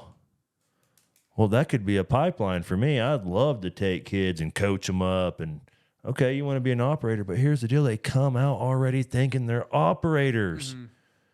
And I had this kid show up out to my pit out in the country, wide open, nothing, nobody around. After hours, I had a 320, 70,000-pound hoe, a 42-inch bucket, and I was digging out my pond. And he showed up, and I said, all right, well, hey, I climbed off on it, and I went over there, hey, man, how you doing this? And I said, okay, I'll hop up in there. And his eyes got this, but what do you mean? What do you mean? What do I mean? Get up in there. Let's see what you... That's what I'm saying. You can tell if someone's an operator by the way they even approach the machine. Oh, yeah. Straight up. Yeah. The way they adjust their seat and look for this or whatever and get comfortable in that thing. This kid was like 21-year-old dude that's 1 month away from graduating from tech school as an operator with his operator card. I had a friend. He went to one of those operator schools right after high school. He went to like Wisconsin, somewhere pretty far away to this operator school. And it was like a 6 or 8 week program. He was there for a while. And I mean, you know, nobody would hire him on as an operator. You know, he's like, oh, I got my equipment operator school and license and all that. But I mean, the best he could do was got a job spreading rock for the county. Right. You know, I mean, that was about all he could find. And I like trade schools if it's right for you. Now, I just wish that they would do more in it. Yeah. Well, I mean, like heavy equipment and stuff like that, that's hard to teach, man, because you got to learn the fundamentals. You got to learn how to play with the sticks. You got to go, like, dig in the pond. You got to tell this kid, all right, man, humble yourself right now because you're not an operator. Okay? You went to operator school, but I promise you, you don't have the experience because it's experience. Yes. And you have to sit there and you got to say, seat time. You got to say, this is what I want done, and you got to just drive away. Well, you got to just walk away, let him go, make all his fuck ups and mistakes. And then, you know, I heard a story about a guy one time. He goes, there's an old guy who's telling me how to run a skid steer. And he said, all right, you're going to take this stick and you're going to push it forward as far as you can. You're going to take the left one. You're going to pull it back as far as you can right away. And he does it, and this kid flips it over on its side. And the guy goes, all right, now you fucked up right in front of me, okay? All right, now calm down. Yeah. All right, you already fucked up. You already did the worst. Yeah. Just leave it there. Right. And now we can teach you. Well, now you know that you ain't hot shit. Yeah, but as the owner, you flip the skid steer, you can go ahead and... I know. I'm messing with you. But I mean, still, you know... I feel what you're saying. You got to let them learn. But what I'm implying with the tech schools is that I wish that they would... It's seat time. Now, it's what you mentioned in that story. It's what I mentioned earlier. They got the equipment out there. That doesn't matter. Grease the left corner. Greaser cap needs to be yeah. What? Whatever. Get your paperwork done. Teach them paperwork. Teach them the importance of paperwork. Yeah. Use this as paperwork. You've got to get this done to turn this in. But then spend the rest of the day on that equipment. Yeah. And letting them mess up like you were talking about. They have like a 10-acre field out there, and they've got dozers and backhoes and everything. You and Jimmy, Clarence, and Mike go get on the dozer and spend 15 minutes apiece or whatever. And they're not, because it's, I guess it goes with anything. You can have a lazy coach and have a lazy team. You can have I guess if you had a proactive anything, coach or whatever, you're going to be better at, I don't know. I think it might be, it's always leader driven. It's always the top. Whoever's running that needs to do it. It isn't the kid's fault. Yeah. Well, and I mean, they're not going to come out of there just expert, ace skilled. I mean, it's just like you can't take a kid out of high school. But this kid's wanting $28 an hour, thinking that he is. Well, and that's where, like, I heard a guy, because I've seen that too, where a guy comes along and he goes, man, and there's gonna be people up in like the Northeast listening, just like, you're only paying operators $28. We're starting at well, look, dude, in Oklahoma, $28 an hour, man. That is balling, especially with some overtime and some per diems mixed in there, man. But oh yeah, dude, you get these kids coming in there sometimes, or just people in general, and you go, they're like, well, I want $27 an hour as a loader operator. And you go, all right, man, look, I know what a $27 an hour loader operator looks like, and I'll give you 30 days. Mm-hmm. I'll give you 30 days to prove to me you're a $27 an hour loader operator. After that 30 days, If you can't cut it, you're gone. And if you can cut it, I'll pay you $27 hands down. Straight if you up. think you're worth that. Yeah. And you know what? You'll get guys that go, you know what, man? How about $22 an hour? Yeah. You know, straight up. You know, it humbles them, right? Well, and so football career's over. I think, is that kind of the baseline, trying to get back to how Truth got going? Yeah, I guess. I don't know where we're at. I mean, I don't yeah. So let's get back to that, man. I mean, then we can dive into some of this more stuff because I want to learn more about you, and then we can kind of talk about in your company, and then we can talk more about this kind of stuff. But I mean, yeah. So you get done with your football career and all that. You know, came here, fuck up, leave a man. Mm-hmm. You know, then you go and you're pouring into kids, teaching special ed. You're teaching. Coaching. Oh, that's right. That's right. And where, I mean, so when did you make the jump and I'm go, glad. damn, Okay. dude, I got to start my construction business? Nice. Good track. So best time of my life, showed up, did special education and coached football. That's whenever and like I was saying earlier, the parents that got it, I would get $100 handshakes after games. Like, great job, coach. You know what I mean? Rightfully so. They would have me over. I was in. But it was one, and it's a pest, and it ended up getting me. He was hot shit, defensive line, defensive end, only one to play defensive end. He was a senior. It is what it is. I needed a left guard. You pulled him and moved it. No, he didn't. And his dad was main donor and this and that, whatever the case. And it was Politics. It was a real political thing. And it was man. insane because I've always heard about it. That's why I did BFI, so I didn't have to deal with that. But even with BFI, you have to deal with that. But everywhere. fuck Egypt? Yeah, No. Big Phil is Incorporated.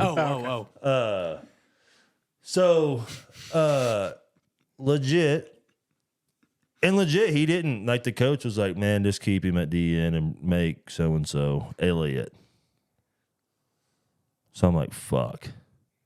And I did, because he wanted it. And I said, dude, then we're going to fucking get it, because we got a long way to go. Because right now,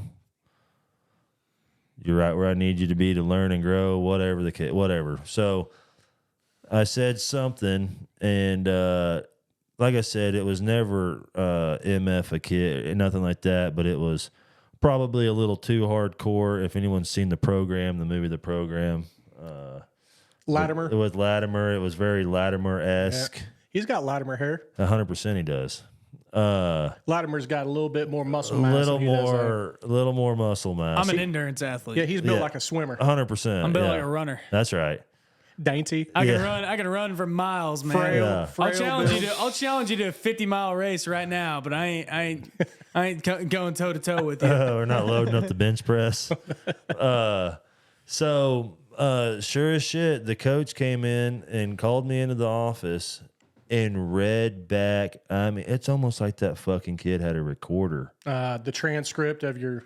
Of my rant, and the context was because it was like a Thursday practice before the game, so I'm just getting them jacked up, and we're gonna go down there and beat the F out of them, and too much. I don't even know where I went. I clicked out. I'm on the field. You know what I mean? I'm like really going there, and this fucking kid told his dad, and the dad texted my head coach, and the head coach called me in, and I mean verbatim, did you say you're going to, and like hearing it back whenever I was like in a chill state, I'm like, oh my God, you know what I mean? Me too. Was he reading it just a very monotone, just like that judge voice, like, you stupid motherfucker. You should have gone and ran harder, you piece of shit. Yes, I told you to go left, and you went right, you dumb ass. No, but he was missing the context of the conversation. Exactly. Yeah, you should have been like, no, I yelled it. Okay. But sure as shit, that's what got me. Yeah.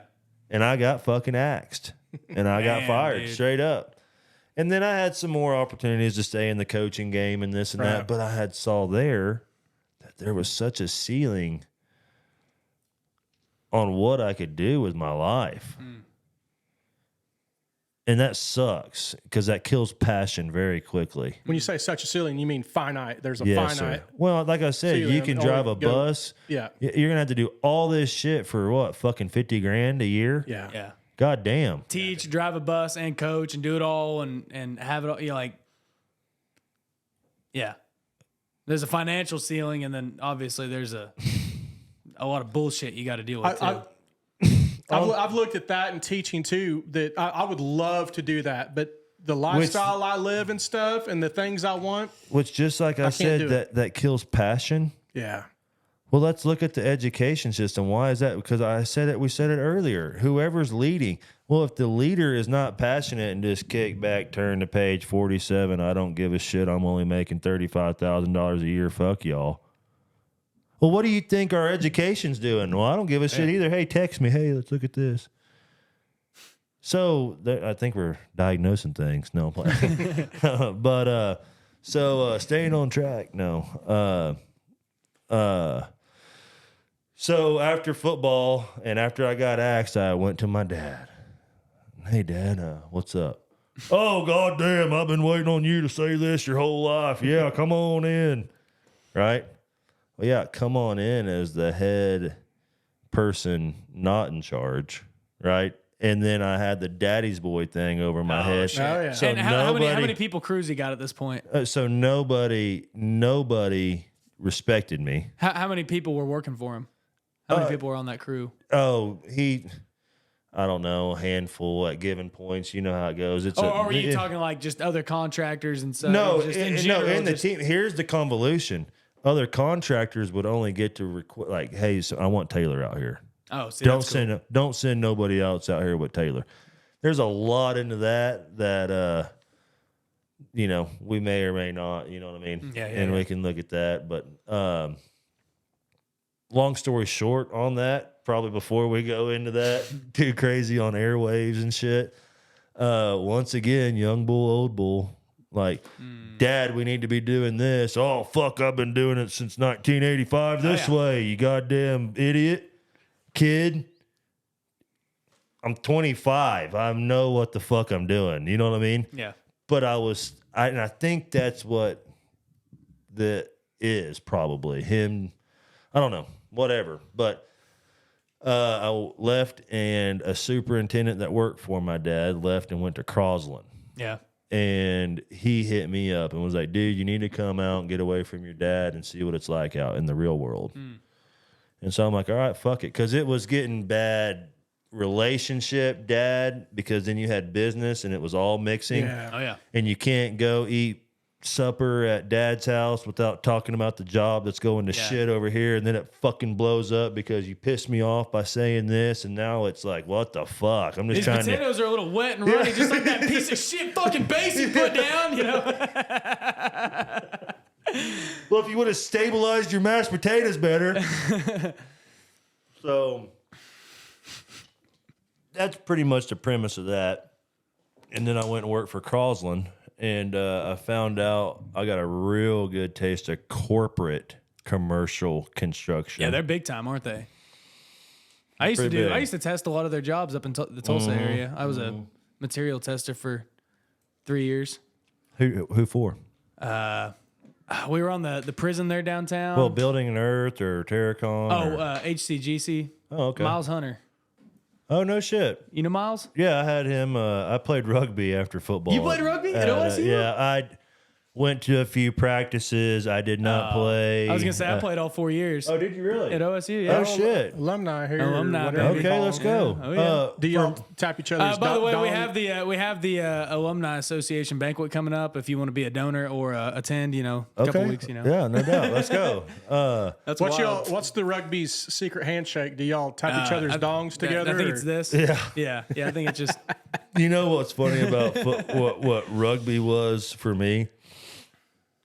Number one, I ate a lot of running. Oh yeah, that's why I sucked at football, but I was good at rugby because I just. And I'm an offensive lineman. And that was number one. Oh yeah. And number two, what's funny, as an offensive lineman, other than run block, I'm pass block. I'm moved backwards and head back, shoulders back.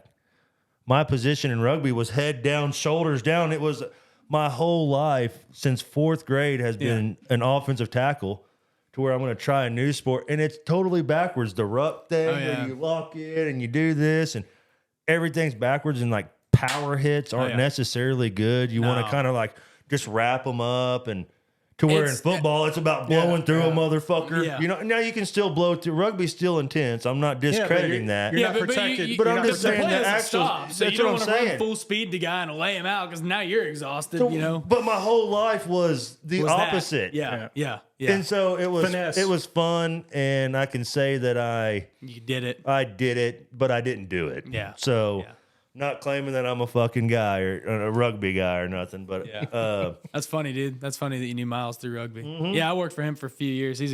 I would and mind. heavy highway at. Oh, he was your teacher too. No, I didn't never had him as a teacher, but didn't he do? He was on the civil side there too. He was a teacher for a while. Yeah, he was a good dude. Yeah. he helped me a lot in my career. Oh, that's awesome. But yeah, whenever I was testing for him, we did a lot of those crossland jobs downtown Tulsa. Got threatened by a lot of homeless people. Oh yeah. Oh yeah. So you did corporate. I did, and I found out, and I knew that, and I didn't realize that. I didn't realize that was in construction. Yeah. I never realized too, whenever I was getting into it, how political and corporate construction is. And now Can be. that I'm in the position I'm in, well, dude, like, cause I mean, I've got buddies now that are like lobbyists and heads of these associations. Right. And I mean, like my job, I deal a lot with politicians, dude. I mean, county commissioners, city people, up to the state level, trying to get money in this area. So we got work, dude. It's political as hell. I mean, just you look at the federal infrastructure package. Now there's a lot of political shit in our contracts. That's a different rant. I've already done that enough. Oh, no doubt. Yeah, that's where yous come in. Yeah. Contract dudes. Look, do I look over contracts? 100%. You and Logan, know that motherfucker. Oh, yeah. So when a superintendent wants to be snarky and kind of funny, okay, that's cool. I'll have Logan call you, dude. I don't know what you're talking. Logan, but yeah, but it also says this on paragraph this and comma this, and I'm like, get him. Dude, I filed a lien on somebody for the first time a couple weeks ago. Nice. I mean, it just felt good to big dick them like Oh, that. yeah. You know, they Hunter. said they'd pay us January 1. They said they'd pay us. Well, then they say, well, we need a certificate of occupancy for this building. And I was like, you don't need a certificate of occupancy for your parking lot. It's already passed city, everything. Yeah. And it was like, well, we're not paying you till then. I was like, all right, well, fuck you guys. Yeah, So you file a 100%. lien, you Yeah. know, they're like, oh, damn, dude, got us. I heard there's a real fine line on this one, but I was told by a contractor but this really sets the pace for the duration of the job. But your very first pay app that you send in, go ahead and send a pre-lien release to them. How we have to sign a pre-lien release to get our check that we're not going to lien the job. Go ahead and send in the lien. Now, like I said, that's a convoluted line. You know what I mean? That's kind of a weird way to start, but it also shows them that you're not a dumbass and you're on your shit too. So you want to fuck around with leases, me and this and payment. Pay me towards the contract because but like I said, I don't necessarily I've never done that and I won't. I think I thought it was kind of funny though. It would definitely be a way to start the payment process one way or the other. Should show that you're serious. No, That's for you know damn what I mean? So there's that. So after Crosland, I did learn a lot. I learned so much on because what my grandpa and dad were expert operators, like we were talking about, but more boss driven and do this and this instead of leading and showing. Now, backing all the way up too, I give them credit for the ability of me having dirt in my mouth and grading the field out. That was hours of seat time that translates into now. And Dude, that was one thing I wanted to make about those old dudes is, and you hit it right, dude. And I've never really thought of it like that. They're very skilled guys, but they are terrible leaders. A lot of them, not all of them, but a lot of them are just terrible leaders. But dude, like putting that dirt in your mouth and knowing like, oh, that's high PI, that's low PI, or like every now and then, like my boss that, has helped me a lot. I mean, he's mostly retired, but he has been doing this for 53 years, man. He'll every now and then he'll just rattle something off the cuff and one of those old tricks, and you go, "What? Straight up. They didn't teach me that in school. I I know. can't Google that." I know, right. And what? Yeah. It's crazy. Crazy the knowledge that we have lost from those guys. Well, but like you acknowledge there. And another thing, they might be very good operators. And that's it. Yeah. They don't know to go to the next task. Okay, you got the manhole done. Now dig from that manhole and set the manhole that we're going to 50 feet away. Oh, okay. Well, and then they have two guys on the ground, and those guys are just sitting there because they're not giving it those guys any direction. Exactly. You know? To where, and I guess we can get into this too, but one thing with my coaching is all the way through my coaching career from high school, football camps, Arkansas Tech, NEO, Oklahoma State, and I wanted to be a coach. I took from coaches at all of those. Like, man, that was badass. Man, that was this. And, you know, main takeaway is like the biggest, baddest dude that you know is a bad motherfucker was the nicest guy. Or he never, ever once. And then the dudes that were douchebags. Yeah. And I've seen that in my life. And I'm like, okay, so you take this, you take that. Well, I've done the same in construction, and I've taken athletics into construction too in that regard. So after Crosland, me and my wife got pregnant while I was finishing Crosland. And then I got fired from Crosland because I didn't fit the mold. They put me in situation, and I don't mean to, it's not about Crosland. Insert any number-driven where you are, okay, well, we'll get another labor right like tomorrow. Yeah. Or we'll get another You're replaceable, and get another we are better than you. anything, 100%. Yeah. Oh, PM left? Okay, I have 50 applicants right here. Yeah. Straight out that are legit. So it's not, take the name out of it, and I don't mean that anyway. Yeah. So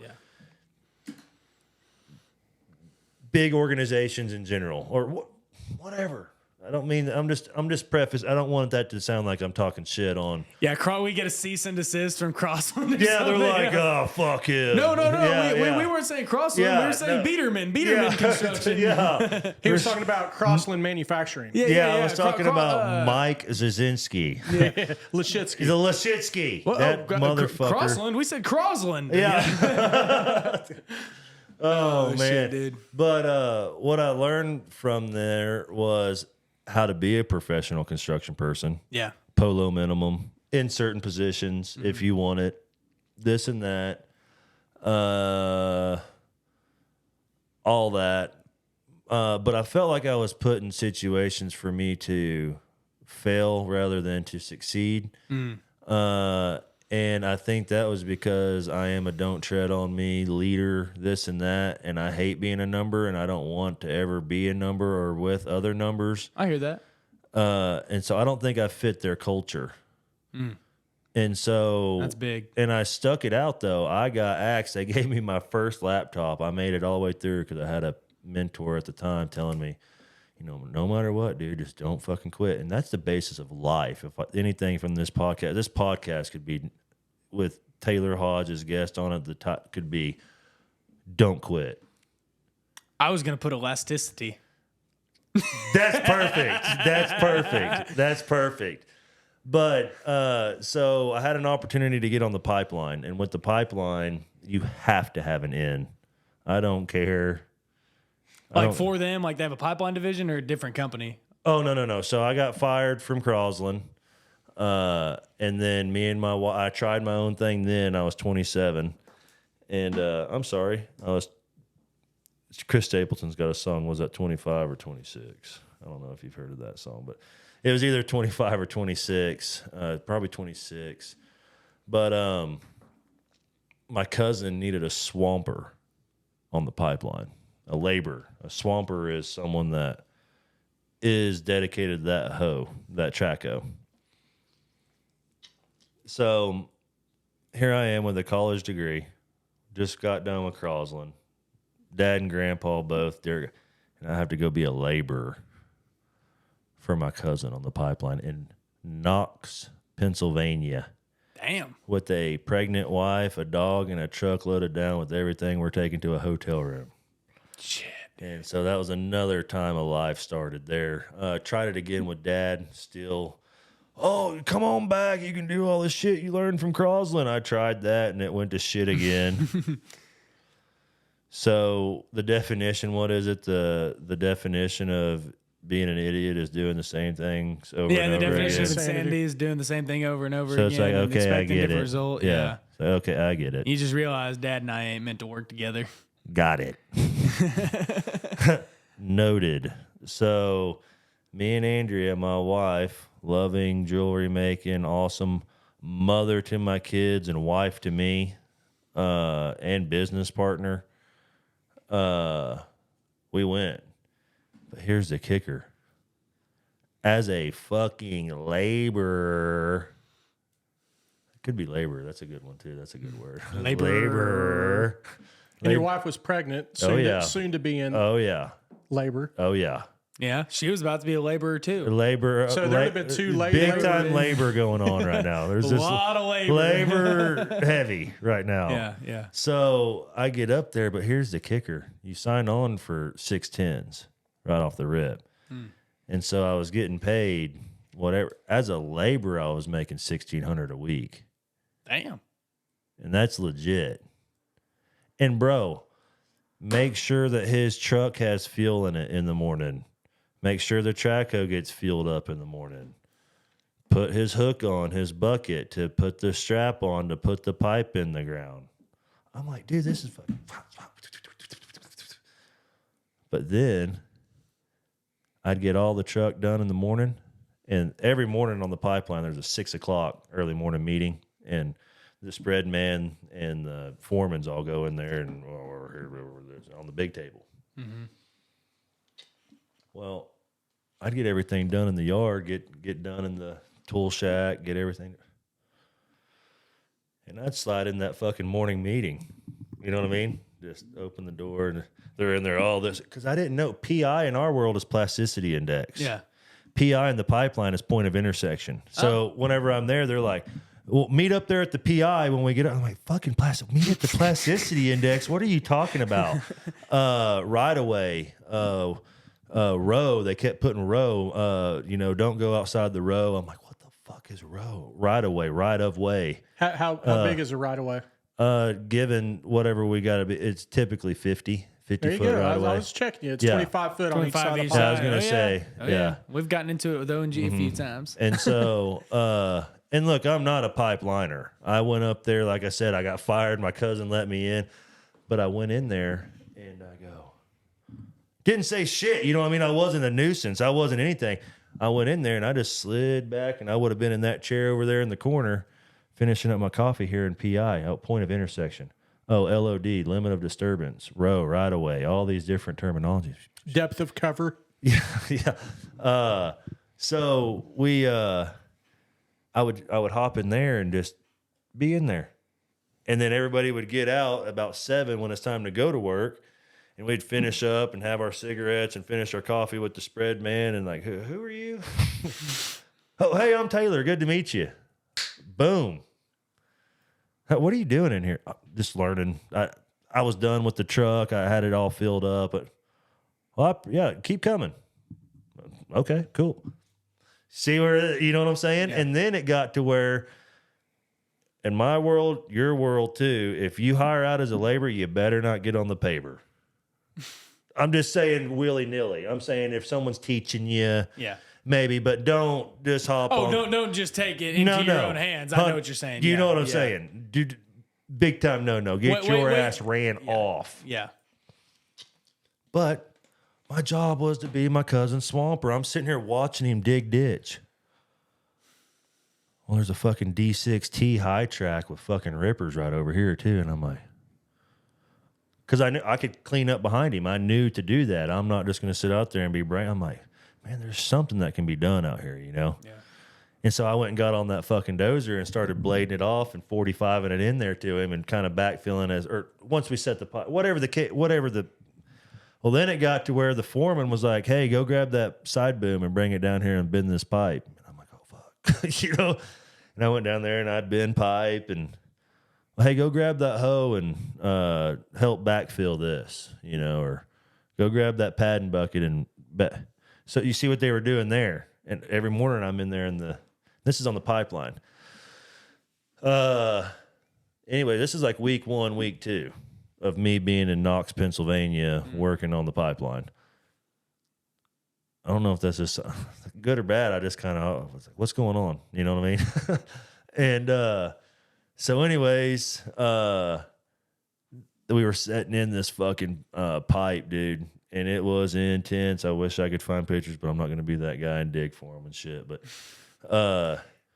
just sitting here on there. Hold on. Hey, pause this. We'll reconvene whenever I find it. But dude, these were wind chills. You guys know about the Northeast pipeline in the north, like Pennsylvania, like West Virginia and shit. Wind chills and stuff. Well, hanging off cables on dozers, like winch cables.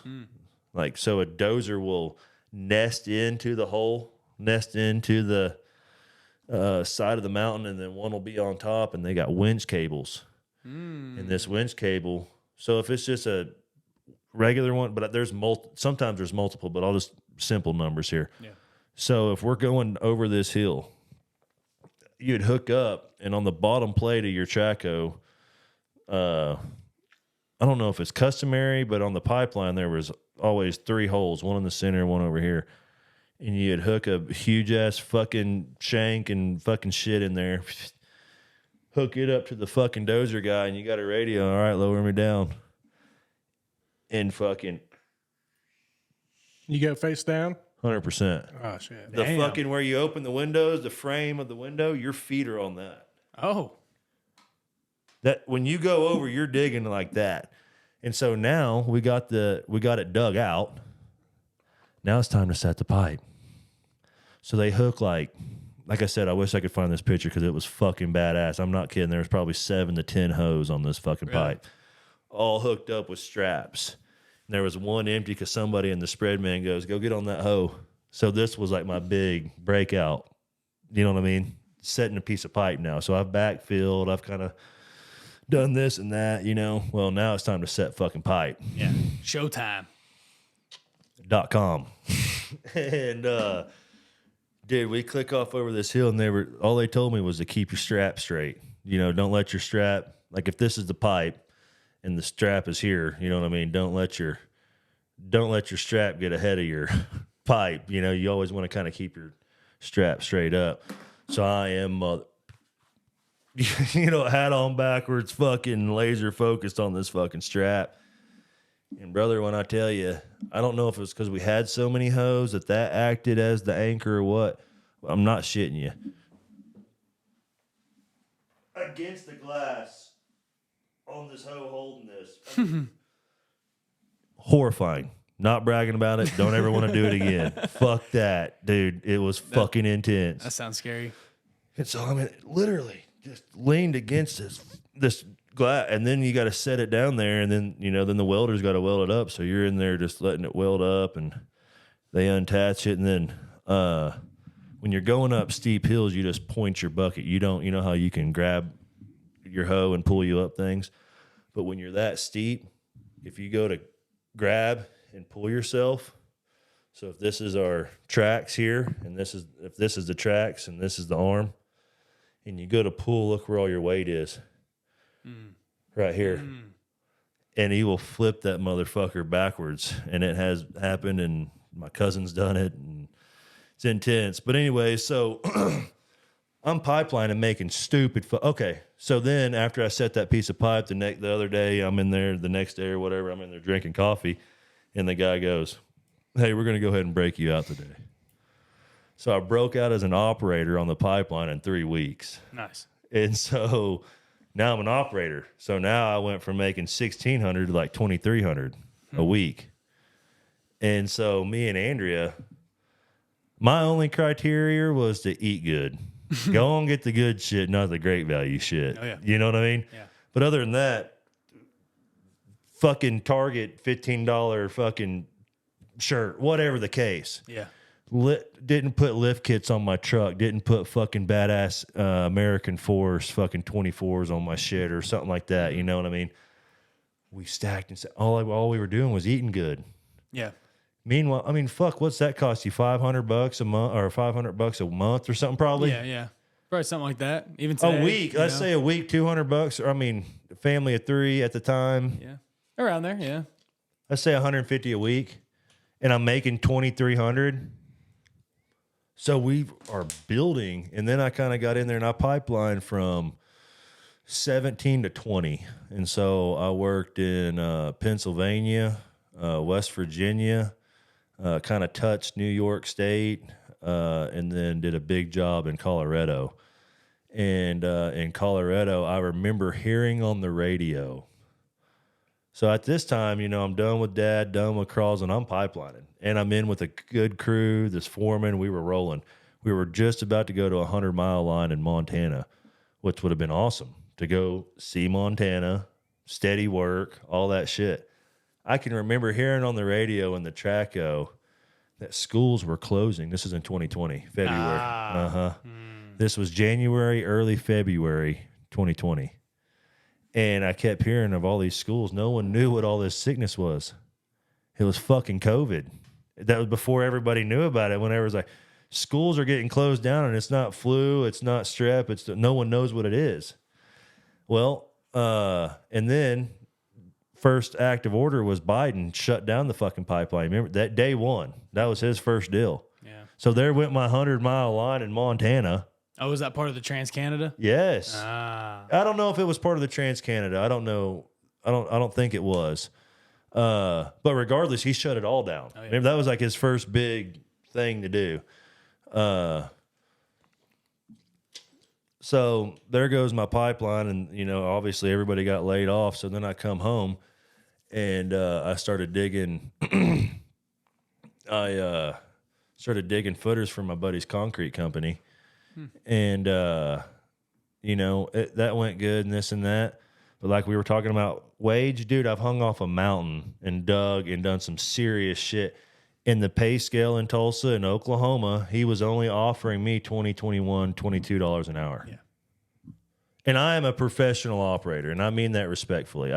If you send anything you want done at your house, I can do it. You want pond, you want drainage, you want French drains, driveway, whatever the freak. Anywhere. We're doing a 55,000 square foot job for you. I mean, for you to come in and do the asphalt on. Yeah. So, anyway, where was I going with that? Jesus. We got laid off, and now you're back home. Okay, yeah. So you're digging footings for your buddy. Is that when Truth started, or was that just you were like, it is. Yo, dude, I need some cash? No, like, it is. And so I went in there because it was kind of, you know, hey, what's up? We were buds and doing this. And I was like, you know, hey, so let's talk about what we can do long term and shit. And he's like, well, I can offer you an operator position, which I meant for more. I wanted more than that. Respectfully. Yeah. Like, give me the fucking plans. Yeah. And a crew. Like, but he wanted me to stay a footer digger on the digger and at $22 an hour tops. 23 would have been just a bro hookup. You know what I mean? Yeah. But that's the pay scale to be legit here. Cost of living, it's all, now that I'm in this position, I see things totally different there too. And he goes, I don't know if he was doing it in any type of way, but he's like, you know what you need to do is to start your own company if you want more money. Yeah. And I went, okay. You know what I mean? Yeah. And at Oklahoma State, I made a company called Truth Excavation. Mm-hmm. And what I did, the T and the H is bigger, so Taylor Hodge is in. But it's not Taylor Hodge Excavation. Yeah, it's not TH Construction. It's not all about me construction. Taylor's backhoe. Yeah, fucking service. Yeah. So, and I did that purposefully. Just like the vibe that I do with people that hire out. Like I said earlier, you work with me, not for me. This isn't for me to. What I am doing this for is that my daughter's 5 and she loves dance. And if she continues and that's what she loves to do and that's what she wants to do I want to be able to afford her to go to any art school but so what? Go dance. Go do that for 4 years because it's going to be over quick anyways. Yeah. But I want to be able to offer that. That's what I'm doing it for. My son's good at football. Go get you some badass cleats. Let's go get you some cleats. Mm-hmm. You've been working with me all summer. You're 15 years old. Let's go get you a badass truck. Straight up. If you earn it. And I am raising that. They work. They help me. It's yes, sir. No, sir. Yes, ma'am. No, ma'am. I am still Southern. And, you know, with all the PC and everything that's going on in the world, it doesn't really affect me because I surround myself with like-minded people. Mm-hmm. And all the bullshit doesn't affect us one fucking bit. Nah. And, you know, also on top of that, everybody hates everybody and media and everywhere I've been in Tulsa, all my travels, open the door for a black guy, Mexican guy, whoever, the Hispanic guy, whatever the case may be. Hey, appreciate it. Hey, no problem. In real life, there's not a problem. Yeah. No, that's the truth. I seen you that deal Come earlier on, you know. with Mike Rowe, but they want you to think that we're all against each other, hating each other. But I don't see it at all. Maybe it's because I live in my own little bubble. But I don't see everything that they're portraying out there. So, no. And we can still attest that it is out there. Of course, bad apples. Baltimore, Detroit, L.A., New York City, even Ponca City. I'm sure there's a couple caveats. Yeah. So he said, "Why don't you start your own company?" And so I told Andrea, my wife, and at this time we're living in the camper that we lived in and on the pipeline on the road. Yeah. Hooked up to Grandma's house. I dug a little electric and hooked up some sewer and stuff. And it was me, Emerald. Now she's pregnant with Bear, our son, and my dog, Oak.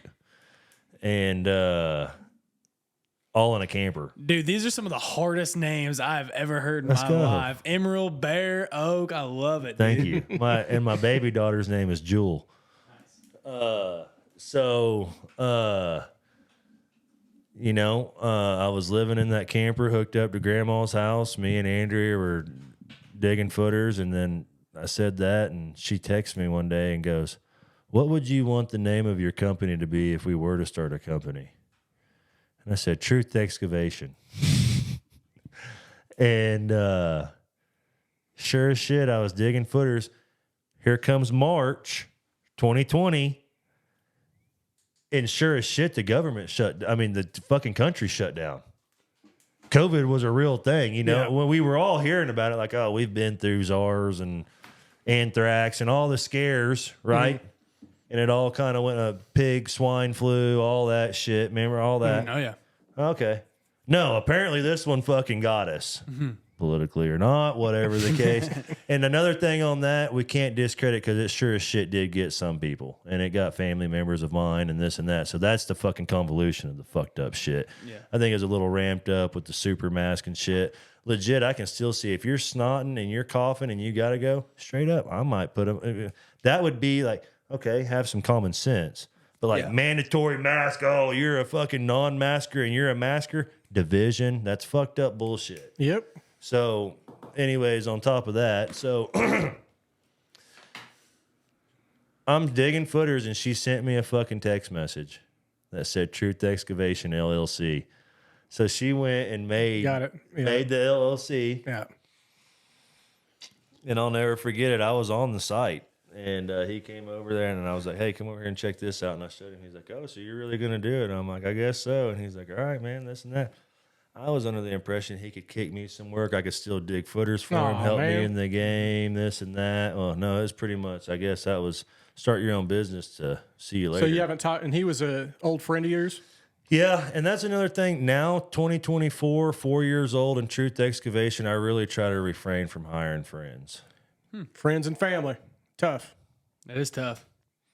No matter which way you cut it, it always typically ends fucking weird. That's why James and I have never went into business together. Yeah. That's smart. And if you do a contract. I do work for my uncle on his 1,000-acre ranch, and I've dug his pond, and I've put in a mile of gravel road, and I've cleared 1,000 acres of fence line, all this stuff. But we go into a contract, and that can be weird and convoluted, but Truth Excavation doesn't do shit without a contract now. Yeah. You got to be like that too. Like my dad and I, I have done a little bit of business with my parents. I try to refrain from it for the same reasons. But yeah, my dad and I have done that. And like, I told him, I was like, we're doing a contract, and he's a lawyer, dude. I mean, we're sitting in his law, you know what I mean? Like the studio's in a lawyer's office. He's still just like, James, that's fine. We don't need, I mean, you don't have to do a contract if you don't want to. I mean, if he's like, I know we need to do it right, but like, I don't know that we need, I was like, we're doing a contract, like period, end of story. Like I've seen a lot of that stuff, you know, it's and important it will to have happen. a contract. Yeah. It will. Especially if you're doing business a lot, it's just law of averages. It's going to come to a point where you need to have a contract.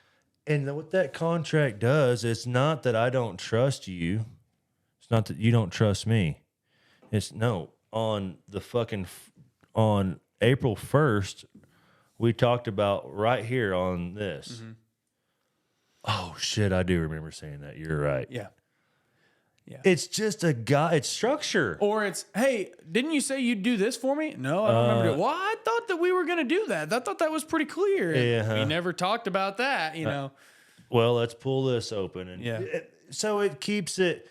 And at that, unless they're just a delusional whatever, then they're going to have some sense and go, oh, you're right. Yeah. We did say that. Yeah. So, sure as shit, Truth Excavation, LLC. And so it was on. Ended up selling the camper because money was tight. COVID happened.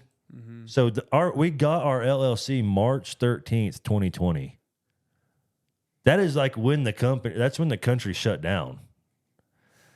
So the silver lining in that was it allowed me to really bulletproof my LLC, because just filing for an LLC does not mean that you are a licensed, registered bulletproof company. There's a lot in that LLC that you need to. All that LLC is just a name. Yeah, exactly. Until you get the bulletproof. Oh, yeah. You got to get all up in there, get your LLC documents, all that good.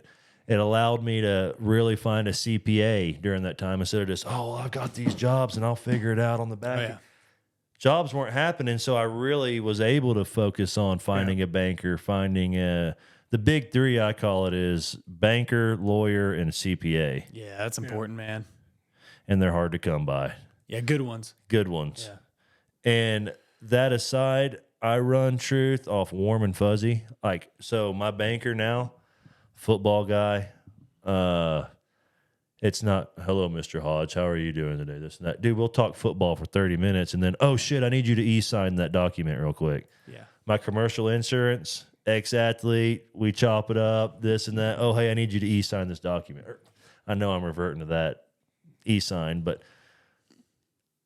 that's what I learned about owning your own shit. You get to pick who you want. And I also learned I had a CPA we couldn't get a hold of, this and that. This.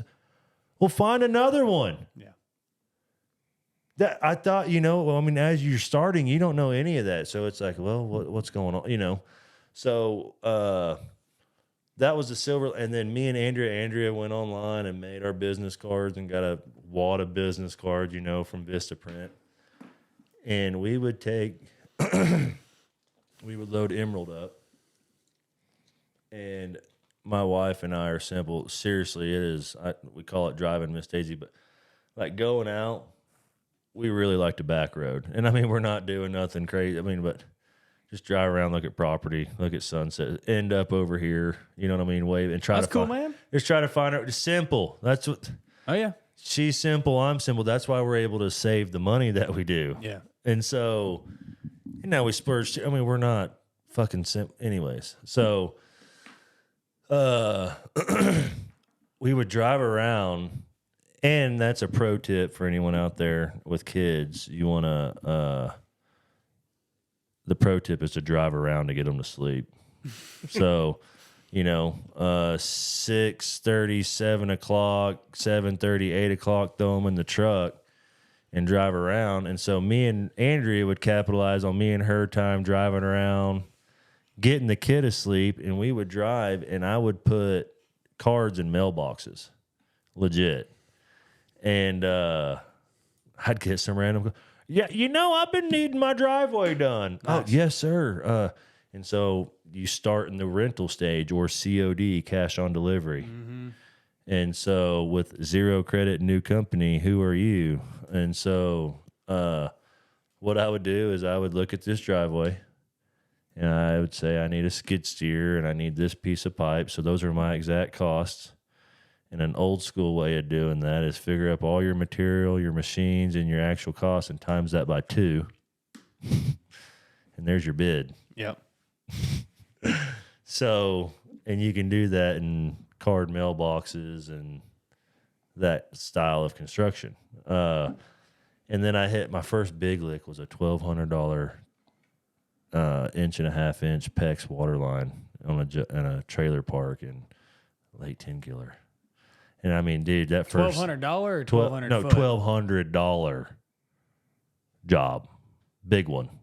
Like $1,200. $1,200. You hit the water, Andrea. baby. We fucking made it. We made it, baby. We're rolling. 4 digits on that bid, son. Express Rental, Tahlequah, Oklahoma. I need a skid steer. Let's go. So I do this job, and I had it haggled, and here's my first taste. Like I said, my first big job. Well, then he had another property up here that had some stumps that needed to be removed. Well, hey, since you did that so fast, will you come up here and take these stumps out? Well, hey, since you took those stumps out so fast, can you dig over here for the... Assuming he is... Yeah. Me, yeah. Assuming he's going to like give me a big old tip or a little extra, this and that. We get done. I'm loading up the machine. He comes over to me to write the check and was like, well, so I got you at... like it only took you 4 hours to do the water line, and then it only took you 1 hour up here. And I took your $1,200 and divided that by this time, and I think I only owe you like $700. And I looked at him, and that's where, if you want to be a professional in construction, comes out. Do you rip this motherfucker's face off? What'd you say? What are you talking about? Look at all this extra shit I didn't go there. Or, hey man, we need to talk about this, you know what I mean, and handle it this way. And that's what I'm trying to be as a professional construction person. And so learning when and when not to fly off the handle, because really flying off the handle makes you ultimately look like an idiot. Yes. So if you're doing that around leaders, a leader, bro, you ain't it. Help me out. Where was I at on that? Well, I mean, yeah, guys like that. I hate working for trailer park people, dude. Oh, that's terrible. That's the nail on that. That's where we were at. They will rip you down, just dude. Ignorantly too, and all that. If they even pay you, that's right. And so he sure as shit ripped that off, and I went and paid my rental COD, and I was kind of doing jobs like that, and then. But if I had you in my phone at the time, anybody that I knew in the construction world, I was, hey, can I get on your bid list? Hey, can I do this? Hey, can I do that? Hustling my ass off. Well, sure as shit, this contractor sent me 3 commercial McDonald's out of Tulsa. Nice. Well, what the fuck do I do now? You know what I mean? It's like, yeah, now it's just you, and you don't even have any equipment of your own. You're like, shit. Well, and on top of that, bidding off that and soils reports and all the different shit that goes into bidding alone. Yeah. It's a whole different animal. That's where that side comes in. Yeah. So there's put cards in mailboxes and do those, or like bid this and do this. Be careful what you wish for, huh? Yes, sir. Yeah. Well, and matter of fact, my senior academic advisor, Mr. Craig Carter, is coming up tomorrow to see me just to hang out. I told him, I just want you to come up and be a supervisor on the job. And, man, so anyways, I hit him up out of Oklahoma State, and I said, hey, man, I got these jobs. What do I do now? And he's like, well, let me make a phone call. That's what he always says. Let me make he'll figure some stuff out. So that's where, don't you know Logan out of North Central? You guys talked on the phone? Yeah, we'd met a couple times here and there in passing. Sure. Yeah. So Craig Carter had old man early morning coffee at the diner with this guy named Gary who owned North Central Construction. Logan was North Central Construction's project manager, estimator guy. Craig asked Gary if it was okay if this guy could help take off my stuff. And so Gary gave Craig Logan's number. I got Logan's number. I called Logan. So I would pay Logan X amount, and I would forward him the deal, and then he would send it back. I would PDF it and send it off. And so I had found someone to do my takeoffs for me. Nice. And learn with him and how to do it and stay there, and he would break my brain and my eyes would be crossed, and this is too much. I need to be on the track, Oh, yeah. And then, matter of fact, he actually gave me my first commercial job. It was out of his reach. They're out of Stillwater, and it was in Wagner. Wagner's right in my back door. Yeah. And he goes, hey, we got sent this job. It's out of our reach. Would you be interested in it? And I'm like, oh, my God, yeah. It was an $80,000 job. I mean, fuck. Yeah. You know what I mean? Okay, Andrea, seriously. Andrew, you remember that $1,200 Hey. job? Remember that pontoon we were looking at? Go ahead and get it lined up. No, Yeah. I'm playing. That's a total joke. But You mean that's not $80,000 of straight profit? oh shit. And so I'm like, yeah, man, that'd be great. So he went ahead and did the takeoff and all that stuff, and I got the job, and we joked around and called it moonlighting. You know what I mean? I talked to him at 7:00 on Tuesdays about the weekly. Hey man, they wanted an RFI. What's that? They said to check the submittal. What's a submittal? Submit what? Oh yeah, what are they talking about, dude? A submittal is something that you look at that they want you to look at, or addendum. Oh, they just sent this addendum. What the hell's an addendum? And so I would store all these questions per week, and then I'd cram them out 7:00 on Tuesdays with him. And well, I was just faking it till I made it because the nuts and bolts. I knew how to put dirt in my mouth. Yeah. And shape the dirt and control my water and perform and lead. I just didn't know any of the addendums, RFIs, any of this stuff. That's real deal. Now, if you want in this game, be in the commercial game. And so we did that one for Hoy Construction, and then I got in with Hoy. And my first big one, they said, Hoy hit me up and was like, hey, we got this residential guy wanting a gun range. Well, I'm thinking about this gun range. What the hell is that going to consist of? You know, whatever. I'll take a look at it. You know what I'm talking? Yeah. Hey, I got a driveway. Well, it ends up being a gazillionaire's driveway that's 100 feet, million feet. I'm saying... But if you just hear that, you're kind of like, what? You know? And he's like, hey, dude, I sent those plans over. Did you take a look at it? And I'm like, yeah, I looked at it. I'm not. Okay. A little bit later.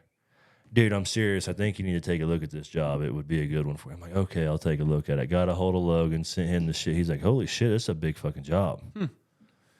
And so he bid it with fucking scrapers and pans and what should have been bid because he doesn't know true. I mean, he's a total third party. Just here's the quantities. Here's what I would use to do it. And then I turned that in. Yeah. And I only had a John Deere 650 and a 308 mini hoe and a skid steer. And we developed 20 acres. And that job was a $200,000 job, so it went exponential, you know. And so from that job, I mean, we completely cleared out, you know, Andrea's wedding rings, all little personal debt, paid off the Tahoe, paid this off. And so then that was kind of my story, and I was gaining traction, and people were hitting me up to do this and hitting me up to do that. This is 2020, 2021. And look, am I rambling? No, you're good. You're good. So lo and fucking behold, this is incredible. The big one. Manhattan. Kansas? No, the company, right? Yes, sir. Oh. Manhattan Construction Company hits me up, calls me, Truth Excavation on my cell phone. I said, left me a voicemail. Yeah, this is so-and-so with Manhattan. Andrea, come here. Listen to this shit. Mm-hmm. We hit it. She said, who's Manhattan? This. I'm like, the fucking top 10 mega construction in the United States. I mean, built the Dallas Cowboy Stadium. They're fucking big time. They're huge, yeah. They're real deal Holyfield. Little O, good old boy. Truth Excavation. So I hit Logan up. I'm like, dude, holy shit. So we were on that gun range job. Mm-hmm. And then we had, the gun range job was after that. Sync, which doesn't really matter. But I got one with Manhattan, and that's whenever they really stuck it to me on change orders, RFIs, and all that stuff. And I'm like, I'm out there, dude, like a month and a half. I don't know how pay works. I don't know about pay apps, how to submit. And I asked the superintendent like a month in, I was like, you think I can get paid anytime soon? Do you know when I'm going to get? He's like, well, have you not turned your pay app in? I'm like, I don't even know what you're talking about. So all the way from the bottom, you know what I mean? Yeah. And that was a nightmare and really got rolled on that from my own. If I had a Logan then, that job probably would have went really good. Oh, so this is before Logan was around? Yeah, but he was 100% he was party. Helping you. Third, yeah. So a lot of growth and a lot of learning experiences, right? And that's exactly what I take it as. Right. Not failures, not, I can't do it. I would always just figure it out. So from there, where you're with Manhattan to where you are now, kind of how did it go from there to here? Well, I worked for Crosland as a subcontractor and built for Walmart in northwest Arkansas and all that development going on. So the jobs are getting bigger. You probably have employees. Oh, at one point in time, I had 9 employees in 2 divisions. I had an Arkansas division and an Oklahoma division. Dude, this is year 2. And so fast success grows ego, slow success builds success, or whatever that thing was I said earlier. Yeah. So fucking nice truck, got a fucking superintendent truck. I think that was the quote you were digging for that you didn't find earlier. No, I found that one. The one that we were doing was when you really become knowledgeable is when you realize you know nothing. Oh, yeah. Was the quote that I was looking for, but that's the more what it you is. grew, the realize the less you knew. 100%. Yeah. So, had an awesome superintendent, another brother, best friend, went through a 2-a-day. And when you go through like rugby camp or whatever you get, probably rugby camp, whatever you guys call it, I'm saying to make the team and there's a time and now you're in season. Yeah. You go through a 2-a-day in a season with a guy, that's a brother. I'm just saying you go through some shit together that you can relate with. Yeah. And I had that guy, and he was a expert dozer operator, hell of a guy, this and that. And I thought he was my brother and all this shit. Well, he gets in as a superintendent. Here's another growing point. Until I hired Logan, I was hiring lateral. I was hiring me's. I was hiring operators. I was hiring field guys. Smarter than you? Yes, sir. And then I hired Logan after I learned because all they want is more. It's never enough. I was paying him at one point in time $30 an hour. We talked about pay scale earlier. Mm-hmm. I was paying him $30 an hour and $150 a day per diem, and he was driving my truck and using my fuel. Damn. And it wasn't enough. Damn, dude. That goes into character of him personally. Mm-hmm. Me thinking, brother, dude, I thought we were growing this together, bro. I need help over here.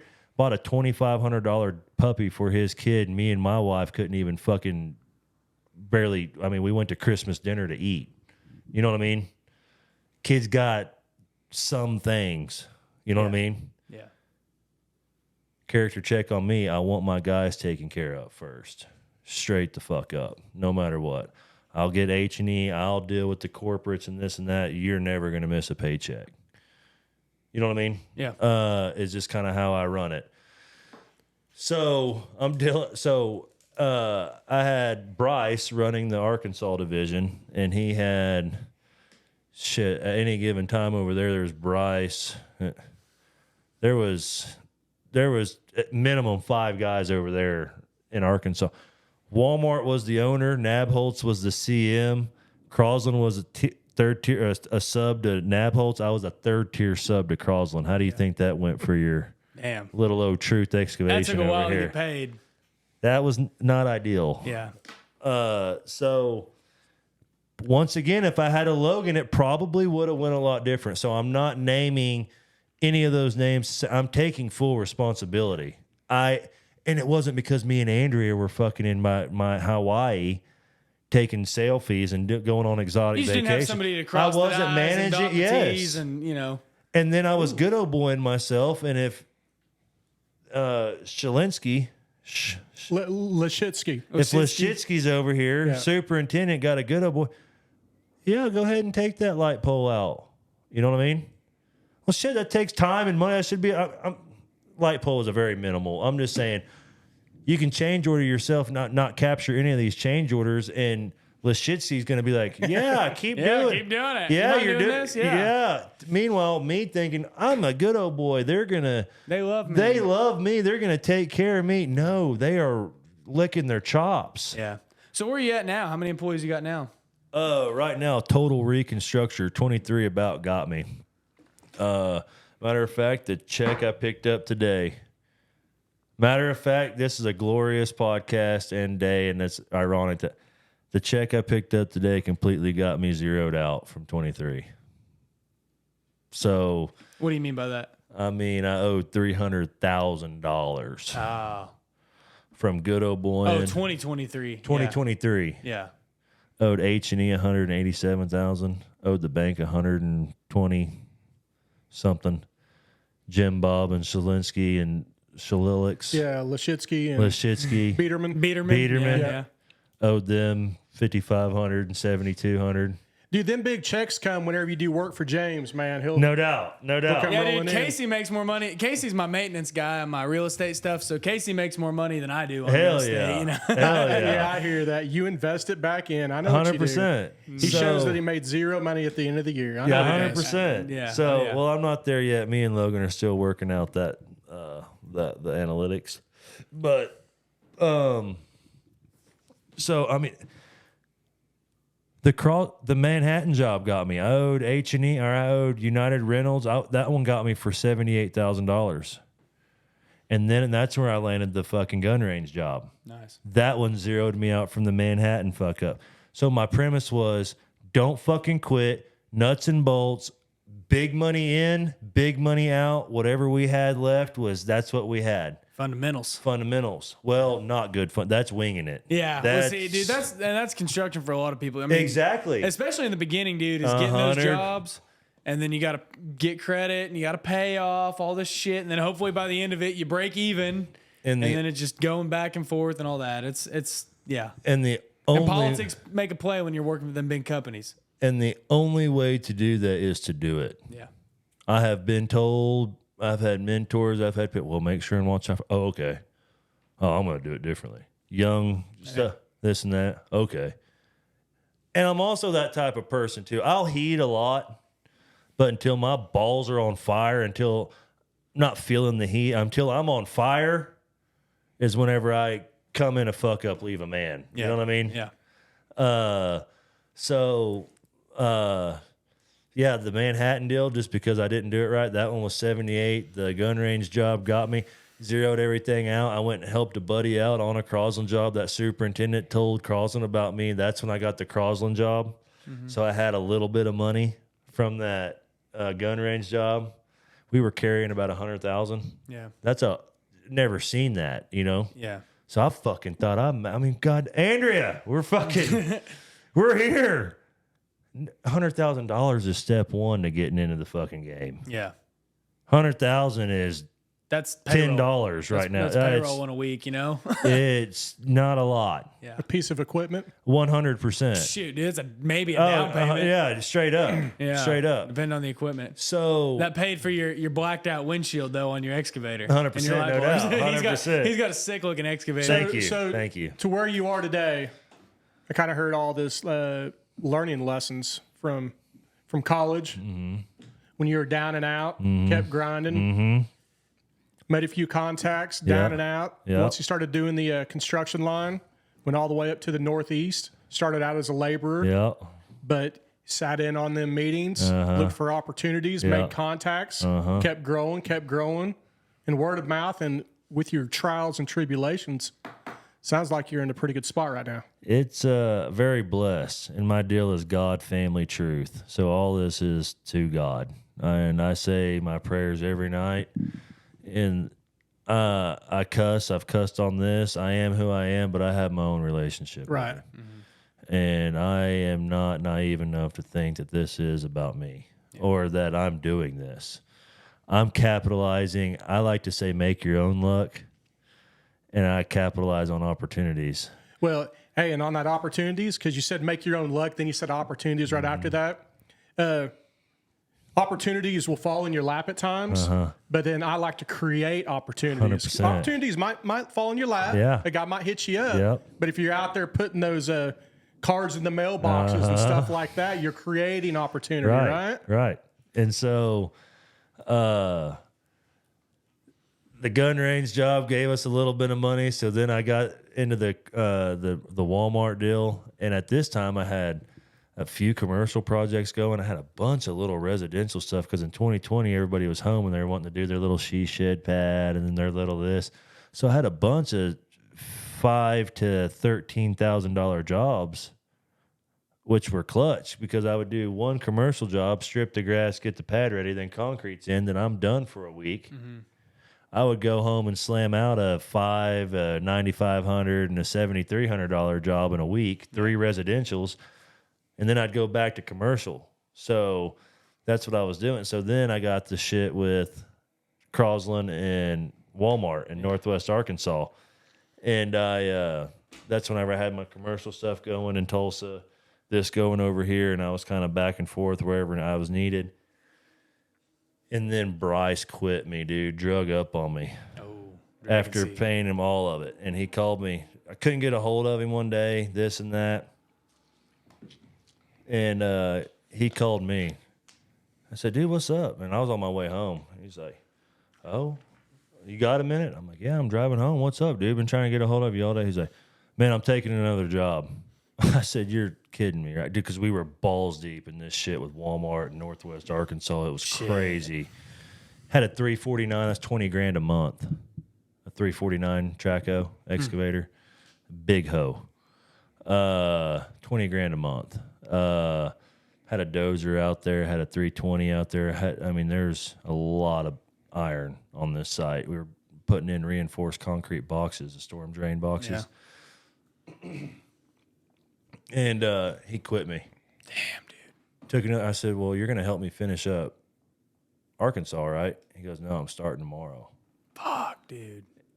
And I was That's dirty. Oh, it was dirty as fuck, dude. Fuck him all the way. That was my first taste of, dude, emotion. You're supposed to be my brother, this and that, making me feel gay. You know what I mean? I'm like, dude, fuck you. You know what I mean?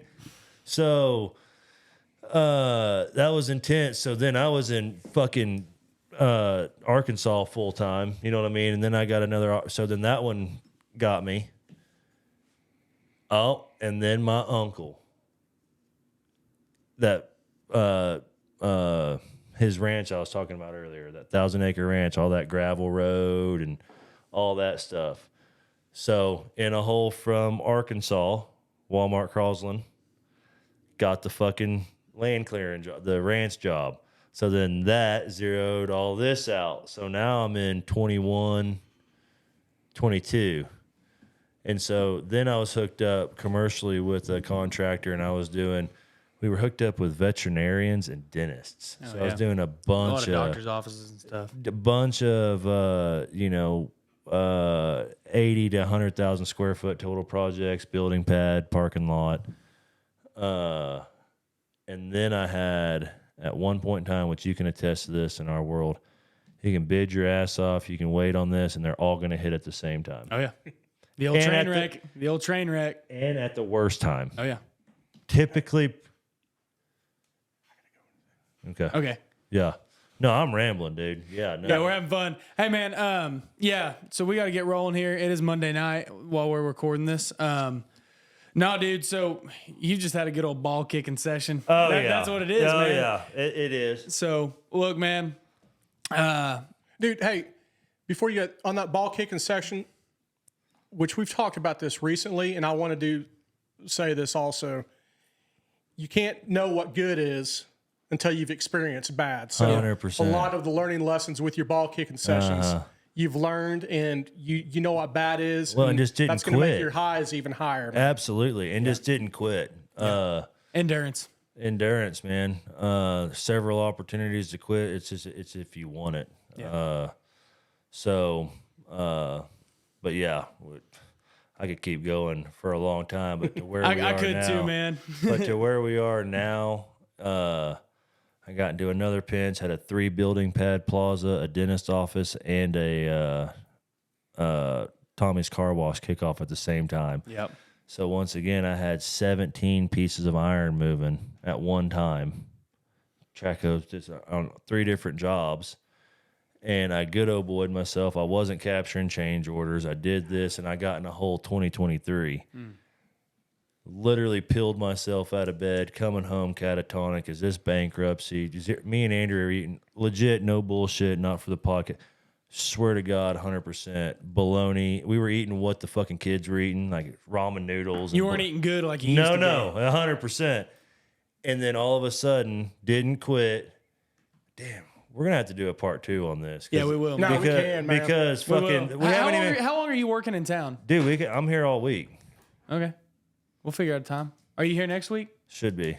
Okay. And if not, I Or can maybe even because this we weekend. we can pause this onto where Logan came in, because then this is a whole nother, like from when Logan hit is whenever it was what got me to where I'm at now. Yeah, and dude, there's a lot of guys that listen that are in your spot or where you were a year or two ago. A lot of, dude, our big audience is, I mean, it's the guys in the field working, and it's the guys that have, owner operator 2, 3, 4, 5-man crew. Yep. Billy's backhoe service Yep. type, and that's kind of where you were at. So that might be a good pin. Just to tie it off, we ask every guest this, man, because yeah, dude, there's a lot, and I love getting into those struggles and all that. So we've been rolling 2.5 hours, so we should probably wrap it up. Damn. Let's go. It's easy to do, man. Let's go. That's what we do, What's the dirtiest job you ever had to do? Dirtiest job I ever had to do was Crosland, and there was a double stack trench box, and there was a dewatering system all the way around, and pumps pumping this out for a bore across this highway, and all the pumps backed up, and the double stack trench box was filled all the way up, and everybody was pussyfooting around and trying to get it out. It was muddy, nasty, side of the road water, this and that. I fucking grabbed a ladder and threw it down in there, full work clothes, hard hat, everything, and got down in there and like held my breath and fucking pulled them fucking pumps up and got all the sand out of these fucking pumps. I got pictures of that too, of me in water up to my neck. But that was that was pretty fucked up. But also a testament is get in there and fucking do it, and that's what makes you a badass. Oh, yeah. That's what makes you a good leader too for your men. Thank you for that. Yeah. That's awesome, dude. Well, cool, man. Do you have social media or anything like that people do. can follow you on? Yeah, Facebook, TikTok, Instagram, Truth Construction. Truth Excavation. Excavation. Truth Excavation. Pretty sure that's it on all the platforms. Not the same as the one in Hawaii. That is correct. That is correct. Even though you both are all about green and I know, dude. Straight up. You know what? And I actually hit him up, dude, because whenever we made our LLC, he wrote us on Instagram and said, "Nice name." And me and my wife were like, "Oh, is this guy mad or what?" And this and that. And it was kind of a little weird deal at first. And then I got to thinking, dude, there's 10,000 precision construction. There's GCIs out and 10 of them. So I called him one day because I'll call a motherfucker. I will pick the phone up. I am not an email. I'm not a texter. I want emotion. Text, there's a lot lost. So I called him in Hawaii. Yeah. And left a message, and he called me back, or I called him again, and I said, dude, I just had to get a hold of you, man. I said, I started my company, Truth Excavation. We're in Oklahoma. You're in Hawaii, so there's obviously a non-compete. Yeah. I mean, there's no love lost there or anything to gain there. But, man, I thought that was cool. Where'd you come up with Truth? And he went into, it's all about God and all, he's the way and all that stuff. I said, oh, man, that's cool because I'm God-related too. And so we had that. And anyway, I did. I hit him up. I ended up, I think his name's Chemo, yeah, something like that. And I messaged him here and there. I've never talked to him. But oh, that's funny. Yeah. That's funny. But yeah. Cool, man. Well, guys, shit, man. We always end this.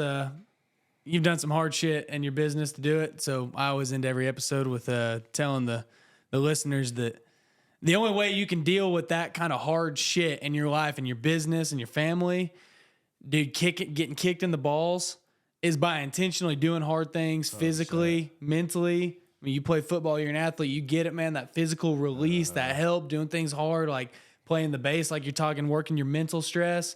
Doing hard stuff like that makes it easier whenever the real hard things that you can't control happen. 100%. You know what? So we always tell people, do something hard today. By God. Yeah, 10.